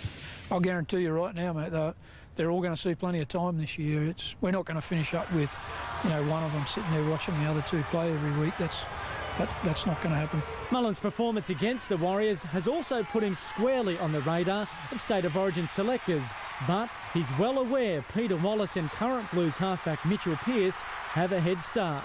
I'd love to get another shot there, obviously, but like you said, I think it might be a battle between them two. They've had a taste of it last year and they played pretty well. So, I just got to keep putting my hand up here for the Knights and, keep putting my best foot forward and doing everything I can. And then, hopefully that comes and, hopefully we put my hand up when the time's right. He certainly has been doing that. Of course, Jarrod Mullen, he's not 100% fit. I don't think he's anywhere near 100% fit, is he? Still with the ribs? Yeah, well, I mean, as I said, that Smithy wasn't going to pick him the first week back because it was so quick, and last week he's still been wearing a bit of padding there, but he's certainly been playing well for us. I'll take you back to that Monday night game against the Sharks when you lost Simpson, you lost Jarrod Mullen, you lost Ciraldo there in the second half. You were down to 14 men.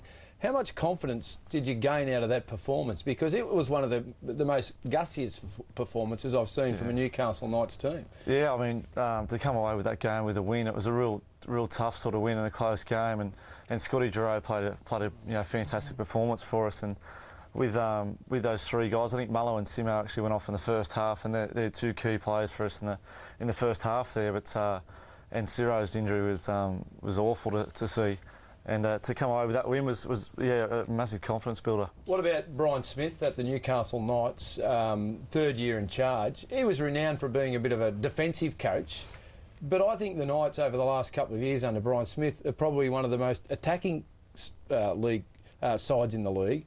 You're prepared to use the ball from inside your half more than any other team. Is that a conscious effort on his behalf? Yeah, that's all come from Smith. I mean, I was a bit wary of it at the start with, because you don't sort of like to make too many mistakes in your own 20, but it sort of catches teams off guard when you're sort of holding a bit of depth if they're too tight and you're going around them, or it's playing a bit tighter and putting one to one of our wingers to the corner coming out of your own 20. It's risky, but if it comes off, it's entertaining. So I don't see it as risky. I think if you've got a bit of depth in your play and you're using the football and you're putting no one under pressure, and that's the type of football that I like watching. I think there's some teams in the NRL that are just too negative and a little bit too concerned about completions rather than chancing their arm a little bit. That's why I like watching the Knights play. Not as risky if the coach doesn't mind you doing it too. Yeah. If you're worried about the coach because he's going to hammer you, you don't try it, or you tighten up a little bit on the play. Brian did try that with the Parramatta side early on when he took them over, like to put those little kicks over to the corner. But one of the players that's really impressed me, Kurt, James McManus, he's just gone from strength to strength, especially this year in 2009. Yeah, for sure. He's been one of my favourites the last couple of years, Jimmy.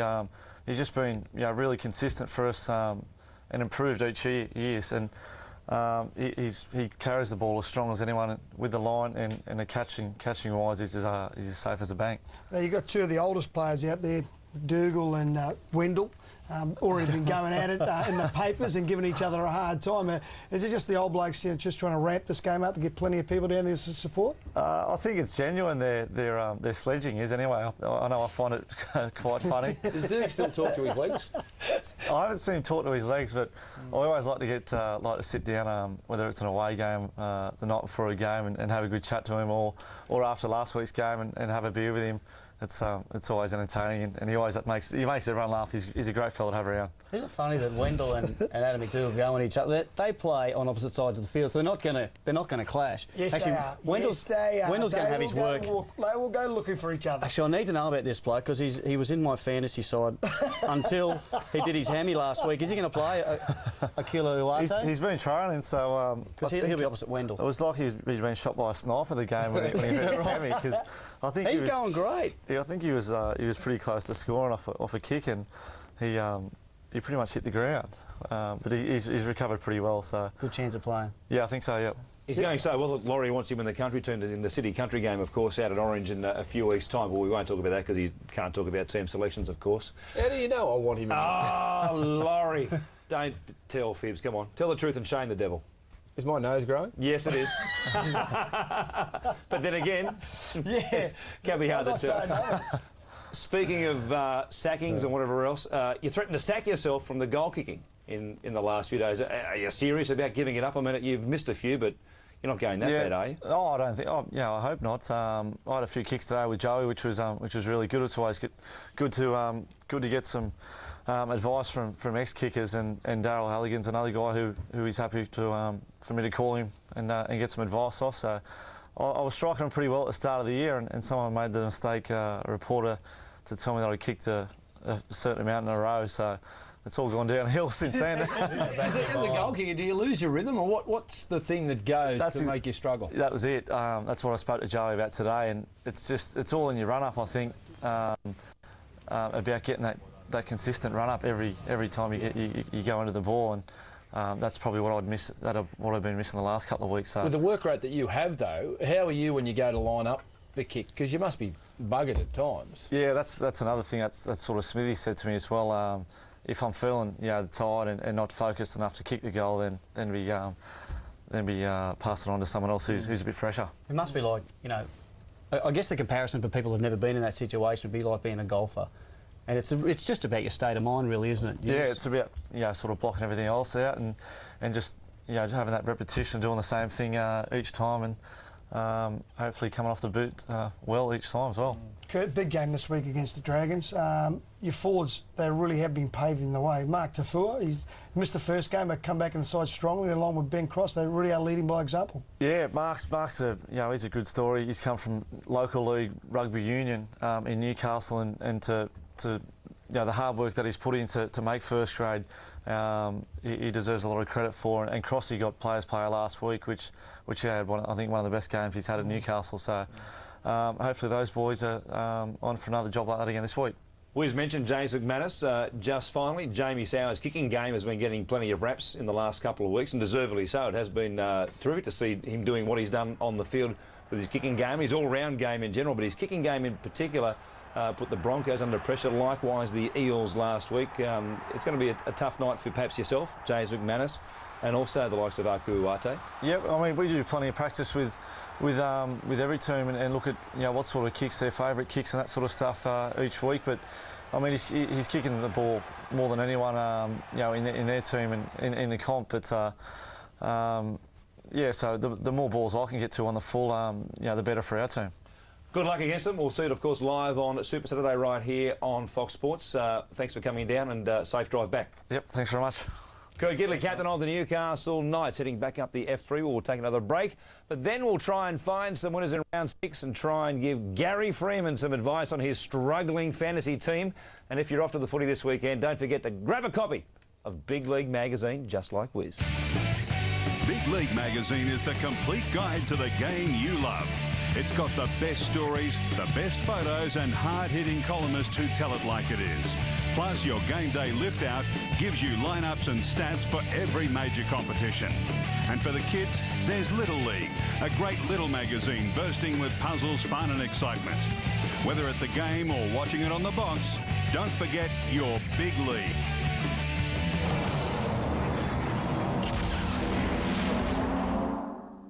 Manly claims quicker play the balls this season has turned the game into touch footy. But the number of tries is actually down on the same stage last season, from 280 to 261, a drop of nearly 7%. And contrary to widespread belief, there are fewer penalties with 2 refs, down from 576 to 557, a fall of 3%. The Knights are determined to continue that trend.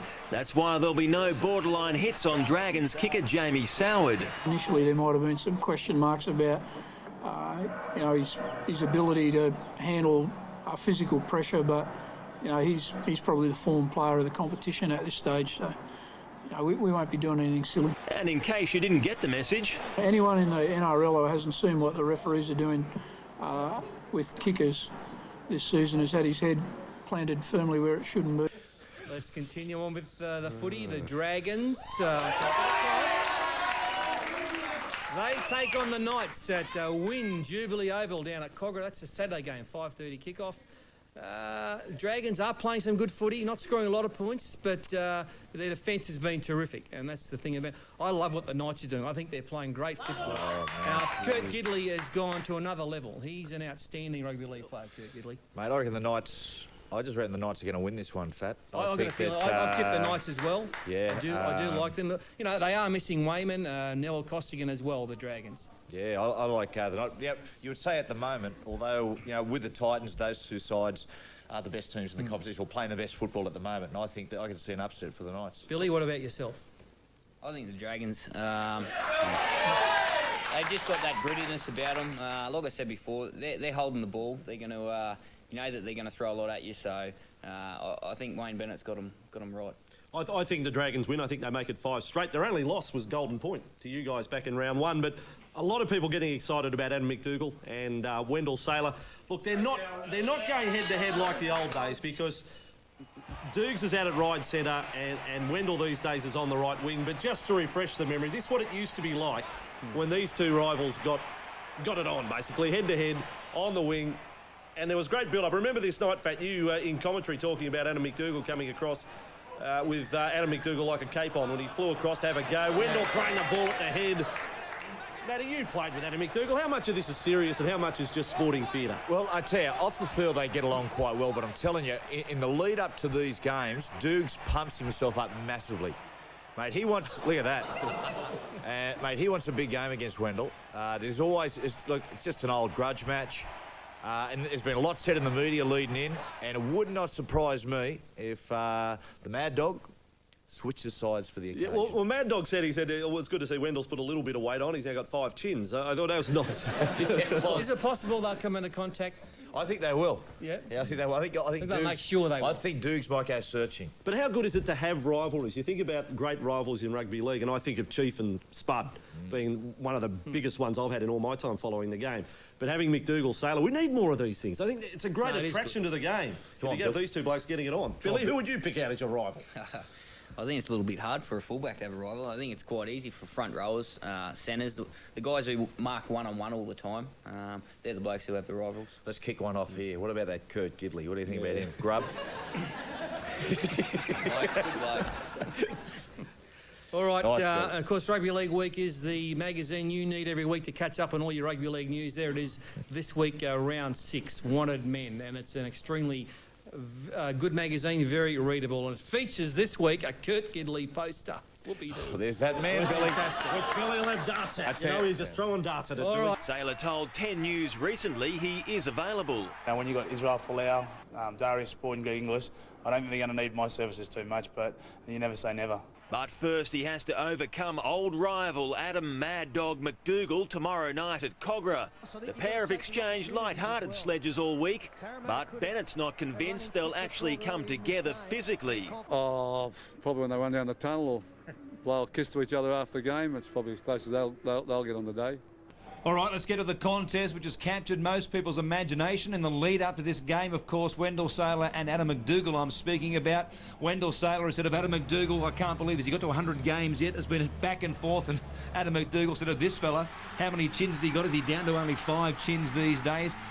A couple of weeks ago at half-time, quite seriously though, against the Brisbane Broncos, he scores his try in the second half, but Wayne Bennett told him at half-time, mate, if you don't fire up, I'll have to pull the hook out. Well, Wendell has responded by scoring 2 tries in the last 2 weeks. I'm sure both teams have enjoyed the byplay between Wendell and Mad Dog, and it does go back a way, doesn't it? And Wendell Sailor, look, even if Wendell was just breaking even on the field and holding his own, Wendell would be a great signing for a club because of what he brings to the club off the field. But he's been doing better than that. And as you said, for the last couple, he's been scoring tries, making breaks, Wendell, and looking like the one of 8 years ago. Mad Dog on pitcher, well, he's been strong for Brian Smith. Brian Smith, I think, loves having Adam MacDougall in his team. Doesn't mind the dog loves to shoot the mouth off and likes to say a couple of strange things, and it's just created more interest for this clash. And it certainly did in the past when they used to get together, of course, when Adam was in his first stint as a Newcastle Knight, and Wendell, of course, was a feature on the wing for the Brisbane Broncos. You might remember this one from round 5 in 2000. Adam MacDougall, the Mad Dog, stealing the ball, running 80 metres against Wendell Sailor, going a long way to score a try. He absolutely loved that. But they also had this little moment as well in Newcastle with Wendell Sailor taking the ball forward, MacDougall coming over the top early in the game. This is 2001, just 12 months later.